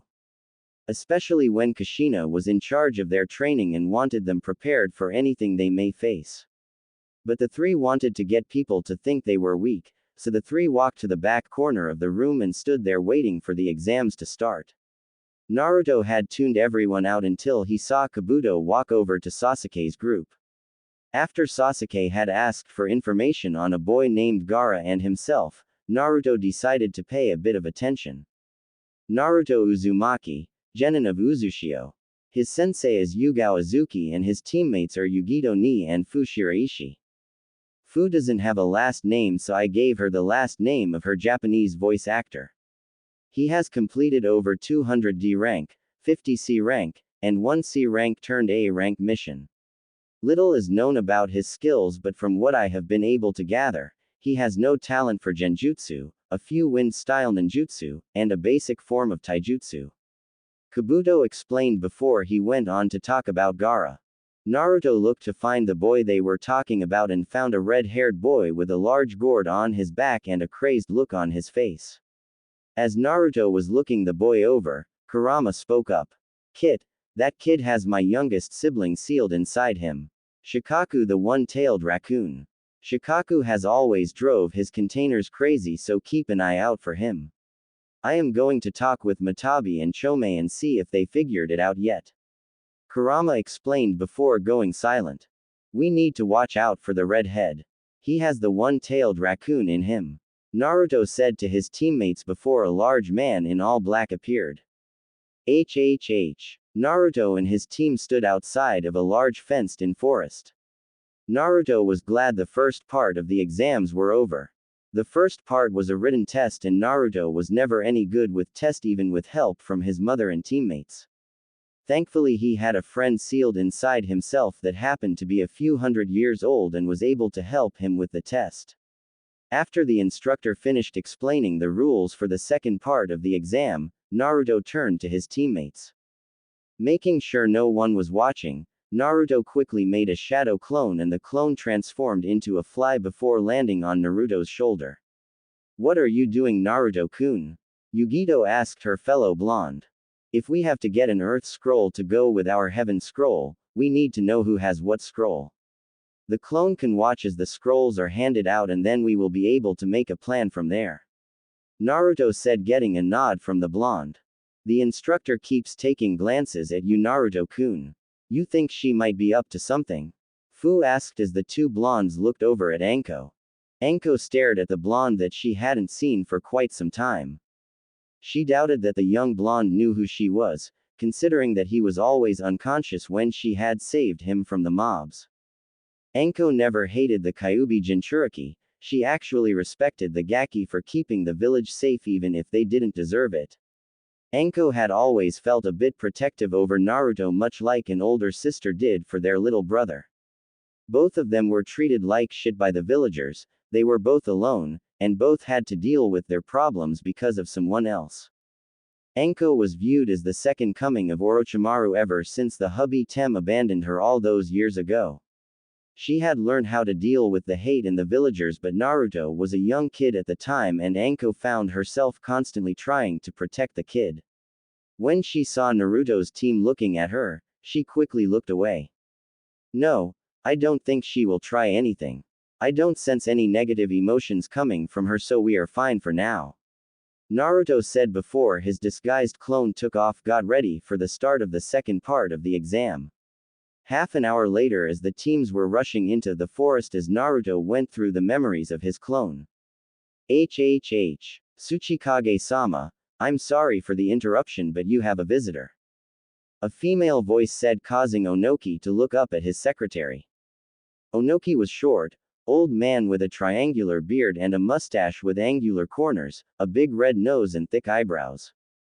The top of his head is completely bald, although he has long white hair on the lower half of his head which is styled in a traditional Chanmage haircut, the back of which is tied with a yellow ribbon into a topknot. Onoki wears a green and yellow coat with a red collar. Underneath he wore the traditional Iwagakure outfit consistent of a light green version of Iwagakure's flak jacket and mesh armor. "Who is it?" Onoki asked before looking over to the other person in the room with him, the Raikage. I was a dark-skinned man with a large muscular build, with white hair combed back, and a small mustache and goatee.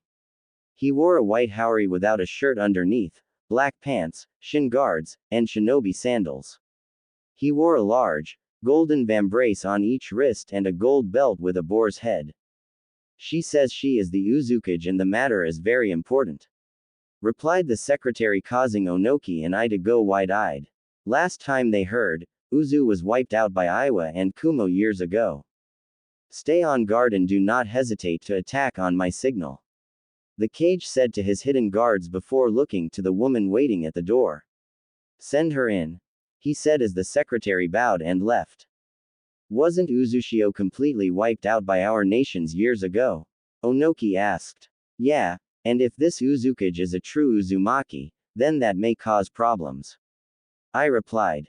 A few moments later and a figure walked in wearing the traditional Cage robes with the Uzumaki swirl on the Cage hat.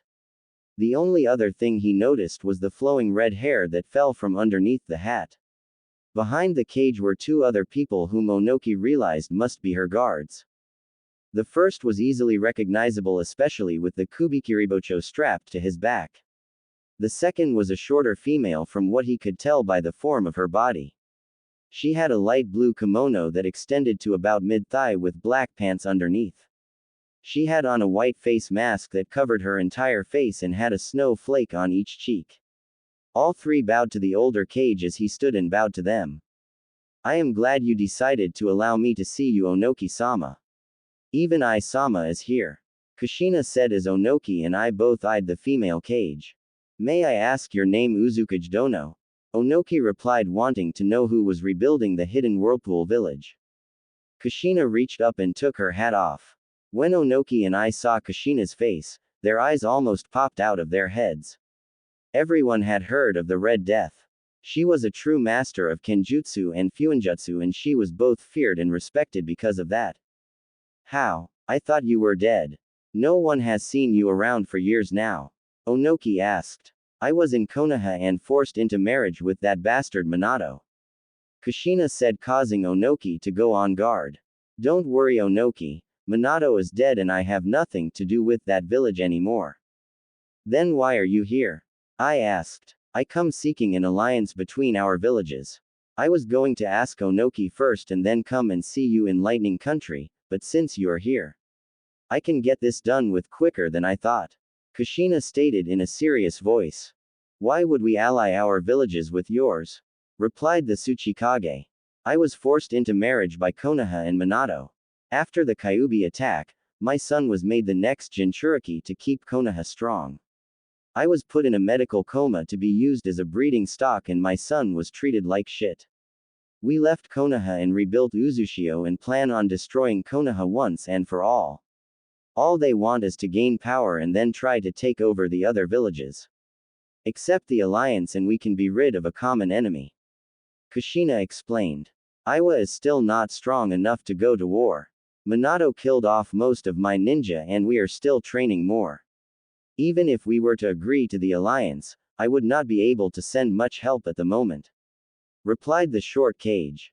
My village isn't help either. The Akatsuki have attacked a couple times already trying to get the eight-tailed Jinchuriki and the village has suffered because of it. We are unsure of when they will attack next. I even left my strongest guards at the village just in case an attack happened while I am gone. Explained the Raikage. I thought you had two Jinchuriki. Kushina asked, wanting to know how he felt about losing one of his Jinchuriki.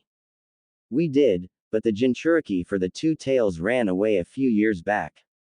At first I only saw them as weapons. After Yugito left, I realized they were more like family to me. It was too late for me to do anything and now I just wish I knew if she was okay or not. I explained to the redhead. Yugito was the daughter of one of his closest friends and had become a Jinchuriki shortly after her birth. Yugito's parents had died during an attack to kill the demon. I had arrived just in time to save Yugito, but it was too late for her parents. They made him promise to take care of her and all he had seen her as was a weapon for the village. Shortly after she had disappeared did he finally realize how important she was to him. What if I could tell you she was doing fine and was happy? Kushina asked, knowing the Raikage wouldn't do anything that would seem like an act of war on her or her village. I just want to know if she is alive and happy. I won't force her back to Kumo because she deserves better than what I gave her. I replied. The night she left was the same night my son, myself, and a few others left the Leaf Village. It was also the same night that Taki's Jinchuriki left Taki as well. Both joined up with me and my son and we have rebuilt Uzushio. Uzushio, Iwa, and Kumo have never been on even terms with one another, so let's change that. Join the alliance and we can take out Konoha before they can get any more power than they already have and cause damage to either of our villages. If either of you need help, Uzushio will be there to help. Kushina said, really hoping they would accept. I and Onoki looked to each other and shared a silent conversation before both shook their heads. I am sorry, Kushina-sama, but our villages would be unable to you in anything you are trying to do right now. Onoki said. I understand that, Onoki, and in all honesty, I expected this answer. Currently, the Chunin exams are taking place in Konoha.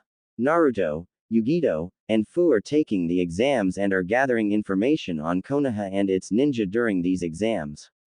Orochimaru came to me a few days ago and asked me to help him destroy Konoha, which I agreed to. However, I don't trust Orochimaru and I am not planning on helping him too much.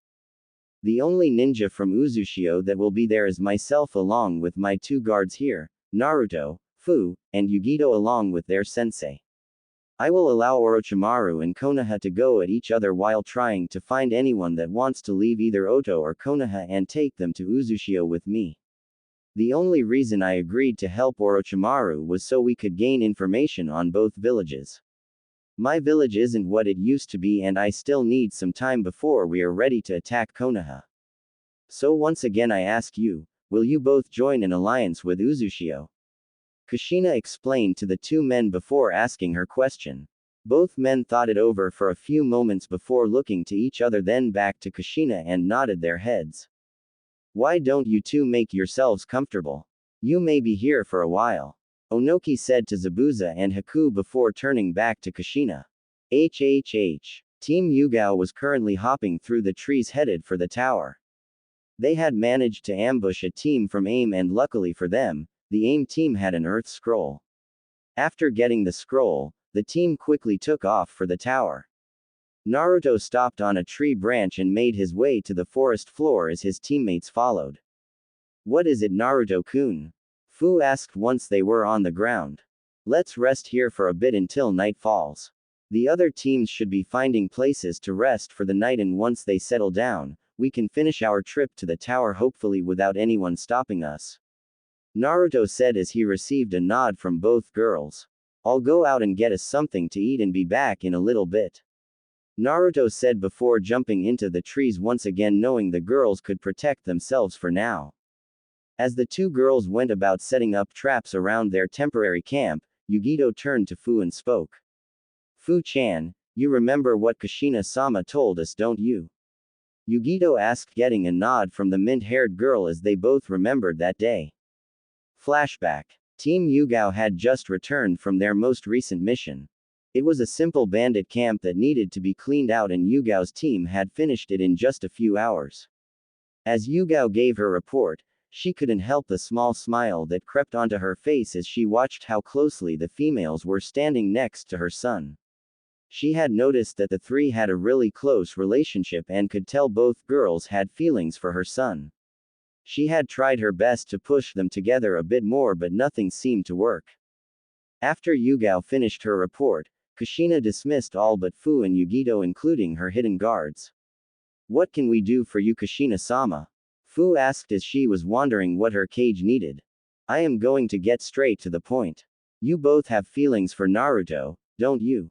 Kushina said, causing the girls to blush. I thought so. Kushina said with a smile. My Masuko only ever knew the love from Yugao and the Ichiraku duo. Yugao and Ayame have always been like older sisters to him, and Tsuki has always been Naruto's grandfather figure. The love you two have for him he hasn't experienced yet.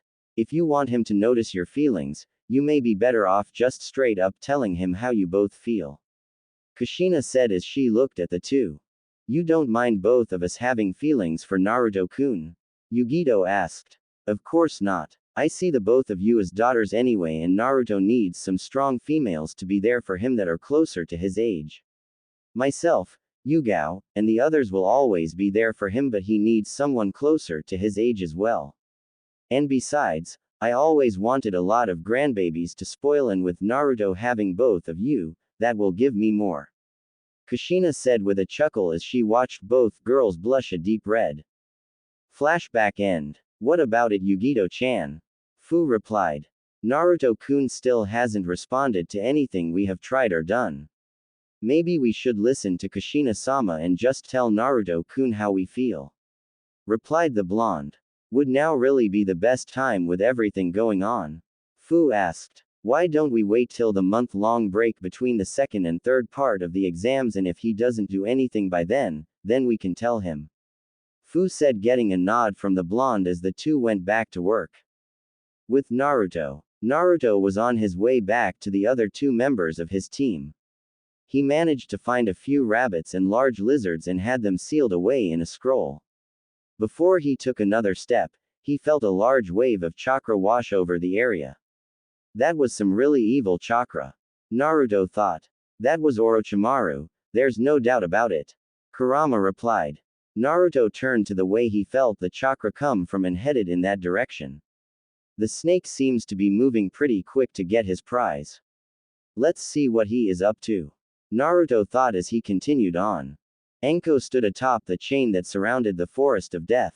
It had been about 5 hours since the genin had entered for the second part of the exams, and she could hear the screams of pain and the roars of the wild animals inside. She noticed 2 people land behind her, but didn't pay them much attention. She figured it was just one of the Hokage's Anbu checking in on the exams for their leader. What do you want? Anko asked without turning around. I want to talk, Anko. Yugao replied, causing Anko to turn around with wide eyes to find Yugao and Hana.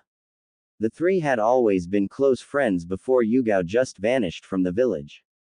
What are you doing here, Yugao? We have orders to bring you in if we get the chance. Anko said, looking at Hana with a confused expression, wondering why she didn't try to subdue Yugao. The Leaf Village is going to be destroyed. You 2 were always my closest friends in the village, and I don't want to see you get hurt. Come with us to Uzushio, away from this power-hungry village. Yugao said, placing her hand near her blade in case the 2 attacked. She didn't want to kill her best friends, but she would if she had to. Konoha is the strongest village out of the big 5. How can a village that just recently been rebuilt hope to take down Konoha? Hana asked. Kushina-sama is talking with the cage of Iwa and Kumo and trying to get an alliance. She will then try to gain Kiri along with Suna and be able to take Konoha out for good. Yugao explained, watching their shocked faces. Kushina-sensei is alive? Hana and Anko asked in unison. Yes, Hiruzen was going to use her for a breeding machine for Konoha, but Naruto saved her and we left. You both helped me protect Naruto so many times before, from helping him heal to protecting him from mobs when I couldn't. She knows I am telling you this in hopes of you joining us and not having to be killed by one of her ninja or even her. There is one thing you should know, Anko. Yugao said, looking at her friend. And what is that? Anko asked. We are currently working with Orochimaru. Yugao said. Why the hell would she work with him? She never even trusted that man when he was in the village, and it only got worse after I joined her team and explained what he did. Anko shouted, confused by her old sensei. She doesn't trust him, Anko. She is planning on letting Orochimaru's village go at Konoha and then take them both out when they tire each other out. She is going to destroy both villages when they are weakened, replied Yugao. Anko and Hana both thought it over for a few minutes before Hana spoke. I will join Uzu. I love my family, but they have fallen just as far as the village has. I never wanted to stay here anyway, I just never had anywhere else to go. I'll join and hopefully get a chance to take Orochimaru out myself. Anko said, earning a nod from Yugao.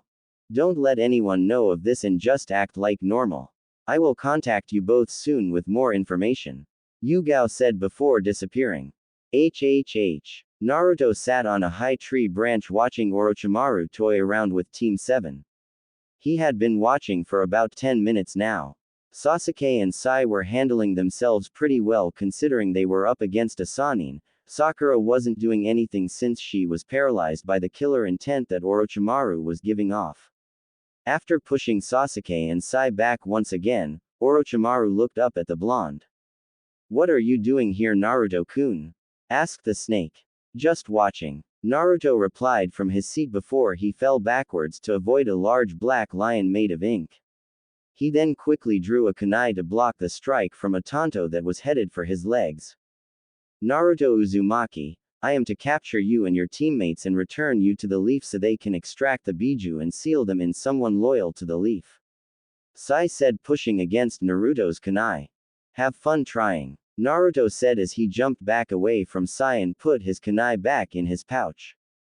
I studied your fighting moves when you fought against Sasuke. You won't beat me with that fighting style. Sai replied, settling into his own stance. You may have seen a very small amount of my black leg style, but there is more to it than what I showed back in Wave. But I will use the strongest fighting style that I know just to end this quickly so I can continue with these exams. Naruto said as he let his body relax as he brought his fists up in front of him with his right foot out in front of his left. This is the fighting style that the Uzumaki were feared because of. This is the whirling fist. Naruto said as he shot forward at incredible speeds. Sai swung his blade at Naruto, but the blonde underneath the swing before connecting with an uppercut to Sai's chin. Sai was sent flying up but spun in the air and landed on his feet on the bottom of the branch. Sai pulled his scroll open as he quickly began drawing on it. Super Beast Scroll. Sai shouted as 5 lions shot forward from the scroll headed for Naruto. Naruto focused his wind chakra into his hand as it took on the form of a chakram. Naruto threw the wind chakram at the incoming beasts and watched as it sliced through all 5. As the ink creatures were destroyed, Naruto finished his set of hand signs. Wind Style. Air Bullets.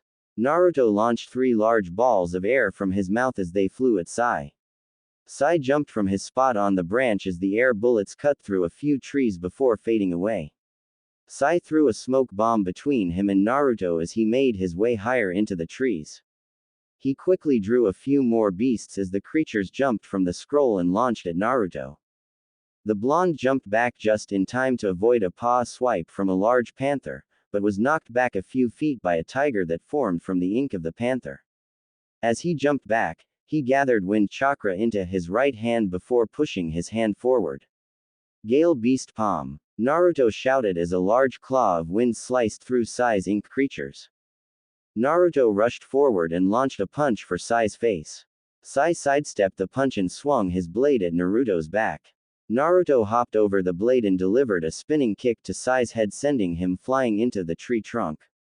Sai hit the tree with a groan of pain but immediately launched himself at the blonde. Sai went to punch Naruto's face, but the blonde grabbed his wrist before using his other hand to punch the elbow of the extended arm and broke the arm. Sai let out a scream of pain as this happened. The first scream was followed by a second as Naruto kicked his left knee, causing it to break with a loud snap. Naruto went for the killing blow but had to drop Sai in order to block the punch from Sakura, who had broken free from the effects of the Ki. Naruto grabbed both her arms and pulled her in close. "I am busy at the moment, so please off." Naruto growled before kicking the pink-haired genin in the gut, sending her crashing to the forest floor. Naruto then walked back over to Sai as Sai glared at him from his spot on the tree branch. "You won't win. Konoha will get the Kyuubi back and then destroy Uzushio and make sure it never returns," Sai said through clenched teeth. "Sure, the Kyuubi will be back in Konoha real soon. And when the Kyuubi returns, he will wreak havoc through this village and help destroy this place once and for all," Naruto replied with a smirk as his right leg was coated in fire. Naruto pulled his leg back and kicked Sai in the head, causing his head to fly from his shoulders and bounce to the ground. A moment later and Orochimaru appeared next to Naruto. "Did you have to kill him, Naruto-kun? I need Sasuke-kun in the finals so I can go through with my plans," Orochimaru said. "Don't worry about it. This village kisses his all the time. He will be in the finals, of that I have no doubt. Now if you will excuse me, I need to get back to my team," Naruto said before jumping through the trees. Naruto was walking through the halls of the tower in the middle of the Forest of Death. Team Yugao had made it to the tower late last night and learned the only other team to make it was the Suna team. There was still 3 days until the end of the second part of the exams.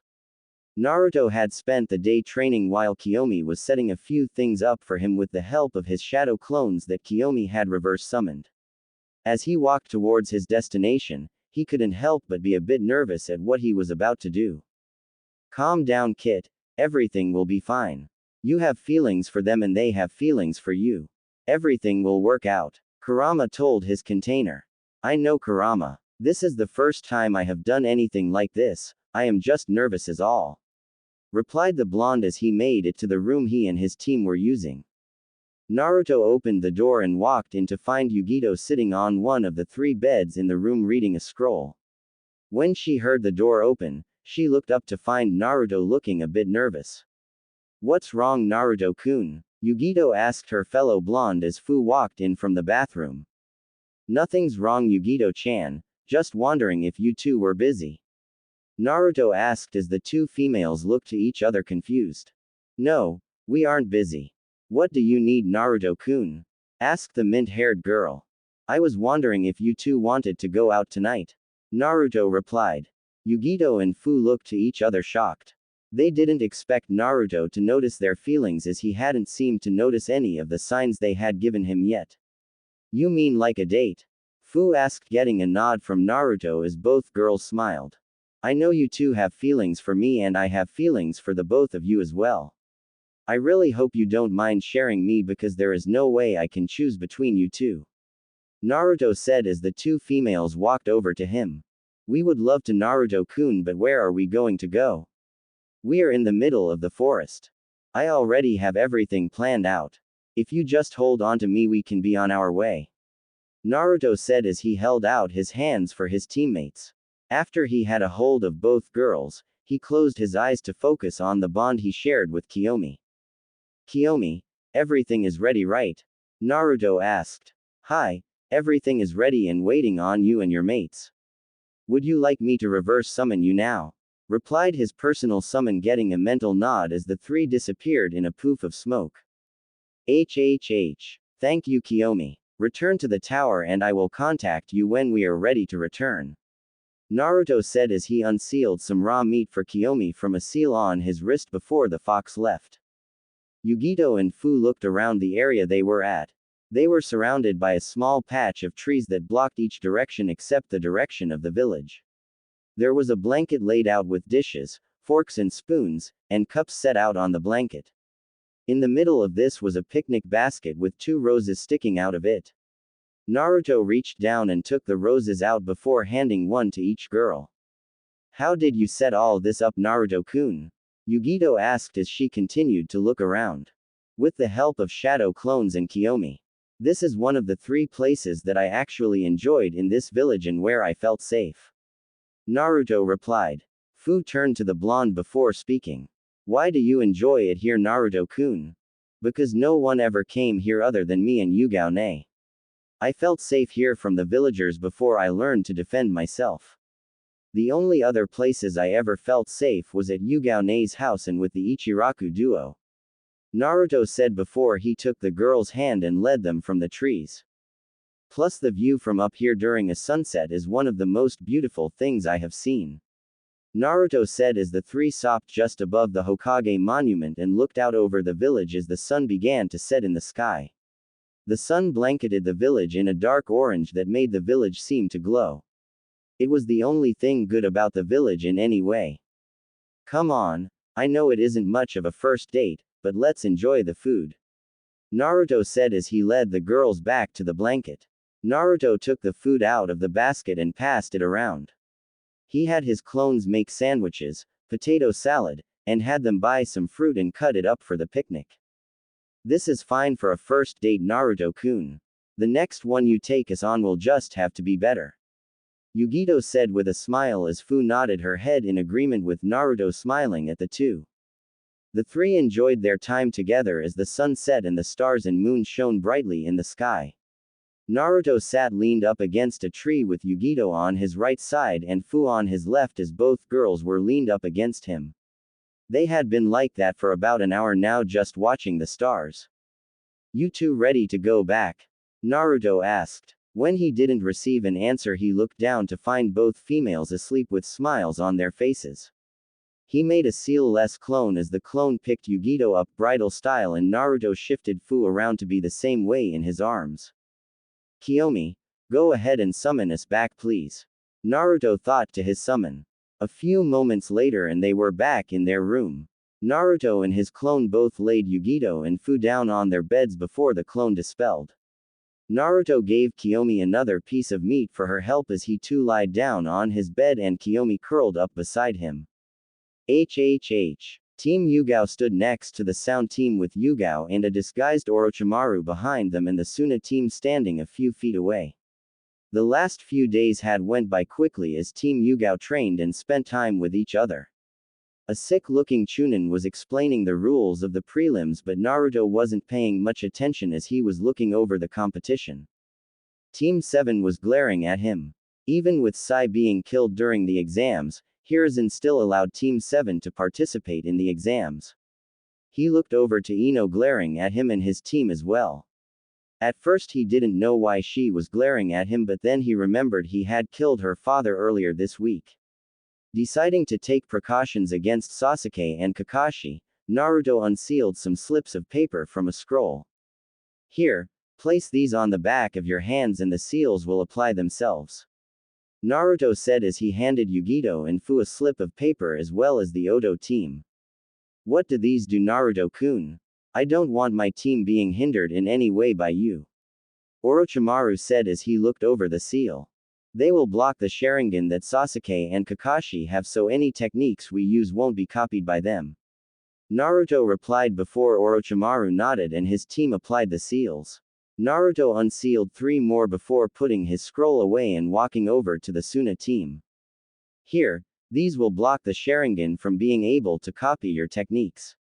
We are on the same side here, so I may as well help where I can. Naruto said as he knew that Orochimaru had gotten Suna to join the invasion thanks to the spies from the Fox clan. The Suna team applied the seals with Baki's permission before Naruto looked to Gaara. You have number 1 right. How do you know about the Shukaku? Temari asked as all 4 sand ninjas' eyes widened. Because I have number 9 sealed in me. Tell Shukaku that Kurama said not to cause any problems before the finals or Kurama will come to see him personally. Naruto said before walking off, knowing that Kurama could pull his siblings into their shared area. Would Kiba Inuzuka and Naruto Uzumaki come down please? Hayate said before Naruto and Kiba landed in front of him. Kiba let Akamaru out of his hood as Naruto stood there with his hand on the hilt of his blade as Hayate gave a quick rundown of the rules again before he jumped away and began the fight. Akamaru stayed still as Kiba rushed forward and punched Naruto in the gut, causing him to slide back a bit.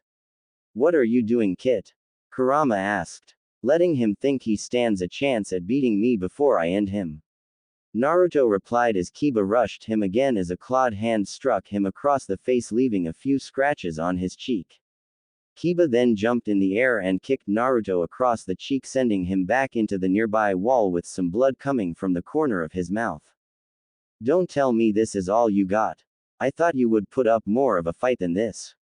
Kiba said as he rushed in and gave a flurry of quick punches and kicks to Naruto before jumping back. I guess I will just have to end this and then shows those 2 bitches who the real alpha is. Kiba said with a smirk. Naruto glared at Kiba as he stood up and walked away from the wall as cuts and bruises healed, shocking those in the area minus his team. I was gonna take my time and let you think you actually stood a chance against me.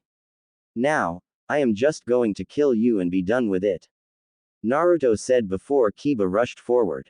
As if you can. Kiba said as he threw a right hook at Naruto's face, only for his fist to be stopped by Naruto's hand before the Inuzuka was sent flying backwards from a kick to the gut. Naruto bit his thumb and smeared the blood over his summoning tattoo as Kiyomi appeared next to him. What may I do for you, master? Kiyomi asked. Get the mud and end it. Naruto replied as Kiyomi nodded before vanishing in a burst of speed. No one saw anything until they heard a whimper and looked over to see Kiyomi with her mouth at Akamaru's neck. Kiba looked up just in time to see the 2-tailed fox rip the dog's throat open before the dog went limp and Kiyomi reappeared by her master's side. Kiba watched Akamaru's lifeless body before rage overtook him and he growled at Naruto with tears in his eyes. I will kill you, he shouted. Before he could do anything though, Naruto and Kiyomi rushed forward. Naruto got right in front of Kiba before falling back onto his hands and kicking Kiba into the air. Kiyomi appeared above the genin as she was spinning and slammed her tails down on him, sending him flying back towards the ground. Naruto focused the wind chakra into his feet before he started running through the air, surprising everyone but his teammates. A few feet before he hit the floor, Naruto appeared beside him and kicked him towards the large stone hands at the back of the room. Kiyomi appeared below the boy as she head-butted him back into the air, with Naruto appearing below him running through hand signs. Water style. Piercing water bullets. Naruto shouted as he spit out 3 small globs of water that shot forward at insane speeds and shot through Kiba's arms and left leg. Naruto quickly made another set of signs before holding his right hand out at Kiba's falling form. Wind style. Jet stream impact. A large burst of wind shot from Naruto's palm and embedded Kiba into the ceiling. Naruto appeared next to him, using chakra to stick to the ceiling and pulled Kiba from his hole. You shouldn't have talked about my girls like that, Mutt. Now you pay with your life. Naruto just loud enough for Kiba to hear before Naruto dropped him and placed one hand on his blade's hilt and the other on the sheath. Uzumaki one sword style. Whirlpool decapitation. Naruto jumped from the ceiling as he unsheathed his blade and began to rotate in the air. As Naruto spun, his blade met Kiba's neck, separating the head from the rest of the body before it the floor. Naruto landed and sheathed his blade before he started walking off. It took a few moments before everyone was over their shock at watching their friend die. Kurenai and Hinata let out a scream for their teammate as started to jump over the railing but was stopped by Asuma. I'm sorry, but Kiba is gone, Asuma said as medics cleaned up the body and the Konoha ninja glared at the blonde. Why the hell couldn't I copy anything you did? Sasuke asked from across the room. I used a seal that makes the Sharingan completely useless against me and my teammates. Try all you want, but nothing we use can be copied by either one of you two. Naruto said as he leaned against the wall with Fu and Yugito by his side. Kushina, Zabuza, and Haku were in a hurry as they were hopping through the trees. The month-long break between the second and third parts of the Chunin exams would be starting soon and she needed to be there to help train Yugao's team. As the three ninja jumped from the final tree and landed on the road to start sprinting, they stopped at the sight of a large group of people in red cloaks and had their faces covered by straw hats tipped downward. I had heard you rebuilt the village and became Uzukage. I always knew you would make a hell of a leader, Shina-chan. The male in front of the group spoke. Kushina's eyes were wide as could be. Only person had ever called her by that nickname and she hadn't seen him since she left Uzushio. Who are you? Only one person ever called me that and I haven't seen him in years. Kushina replied as Zabuza and Haku were ready to defend their cage at a moment's notice. The figure started laughing as he reached up and removed his straw hat to reveal a white face mask with the Uzumaki swirl on the cheeks. On the forehead was the kanji for Typhon. Kushina looked on with even more shock. That was the mask given to the true leader of the Titans, a person that was even stronger than Phoenix. Who are you and why to have that mask? Kushina asked as the man reached up to remove the mask. After he did, Kushina's eyes started to water with tears of happiness. The man had long red hair with part of it tied in a high ponytail, sharp face structure, and a slender frame that looked to be built for speed. He had violet eyes, an X-shaped scar on his left cheek, and looked to be in his early 30s. Kenshin! Kushina screamed as the man opened his arms as Kushina jumped into them. Zabuza and Haku watched their cage interact with this unknown man. They were both ready to attack at a moment's notice as they were both unsure if he meant Kushina any harm. Kushina-sama, are you sure you can trust this person? Zabuza asked as he looked the man over. He could feel the power coming from him and knew he had felt this power somewhere once before. Kushina and Kenshin looked over at Zabuza and Haku as Kenshin studied Zabuza for a moment longer. It's been a while, Zabuza. I haven't seen you since we last crossed blades. That was what, about 5 years ago? Kenshin asked with a grin. I don't remember crossing blades with you and I remember everyone I fight with Kenjutsu. Zabuza replied, trying to remember if had ever met this man before. Well, I did look a bit different back then. My hair was shorter and I didn't have this scar on my face then. Kenshin replied, pointing to his X-shaped scar. Maybe this will help remind you. Kenshin said as he reached inside his cloak before pulling out a wooden staff. Zabuza watched him carefully before his eyes widened when the top of the staff vanished to reveal a katana handle. Zabuza immediately remembered this man now as Zabuza bowed to Kenshin, surprising Haku and Kushina. Why are you bowing to him too, San? Haku asked her adoptive father. There are two people that the 7 ninja swordsmen respect more than anyone other than their cage and both of them are right here. Kushina-sama is able to hold her own against 3 of the 7 swordsmen at once. Kenshin Uzumaki, also known as the Crimson Blur, is strong enough to take on all 7 when he enters his combat mode. He is also said to be the only man alive that can match both the Raikage and the Yellow Flash in terms of pure speed. Zabuza explained, causing Kenshin to smirk. Exactly, so if wanted to kill any of you, you would already be dead. Not that I would want to kill my Imouto and her ninja anyway. Kenshin replied, shocking Zabuza and Haku. Wait, if you are older, then shouldn't you be caged since the Uzukage position was passed to the oldest child of the family? Zabuza asked, knowing a little of the history of Uzushio. That is true, but I never wanted to be Uzukage. I just wanted to protect my family and my village, so I took up training to become a titan and protect Shina-chan and the village. After we were sent from Uzushio during its invasion, I searched everywhere for you, Imouto. Where were you? Kenshin asked, looking to his little sister. Kushina spent the next few minutes explaining what had happened. From her becoming the Jinchuriki to her forced marriage to Naruto saving her from the fate that waited for her.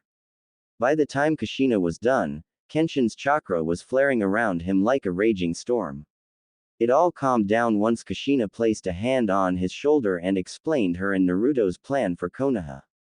I would like to catch up more Ni-san, but I must get to Konoha. The second part of the Chunin exams should be ending and I still have a few hours travel to go. Take this to Phoenix and he can show you all to the new housing district and get you all settled in. I will be in Konoha for about a month and while I'm gone you will be in charge. Phoenix will understand once he reads everything. Kushina said, handing him a scroll after she was finished writing in it. Be careful, little sis, Kenshin said as he hugged his sister before he and his group left and the other three continued their way to Konoha. Naruto stood leaning against the rail with Fu and Yugito on either side leaning against him. So far all the fights had been boring except for Gaara's. Naruto had watched that fight closely and knew he needed to help Gaara and fix the seal. He had seen signs of the Tanuki trying to take over Gaara's body during the whole fight. Maybe then Gaara could have a partnership like Team Yugao had with their Biju. The only four left to fight were Ino, Sakura, Yugito, and Fu.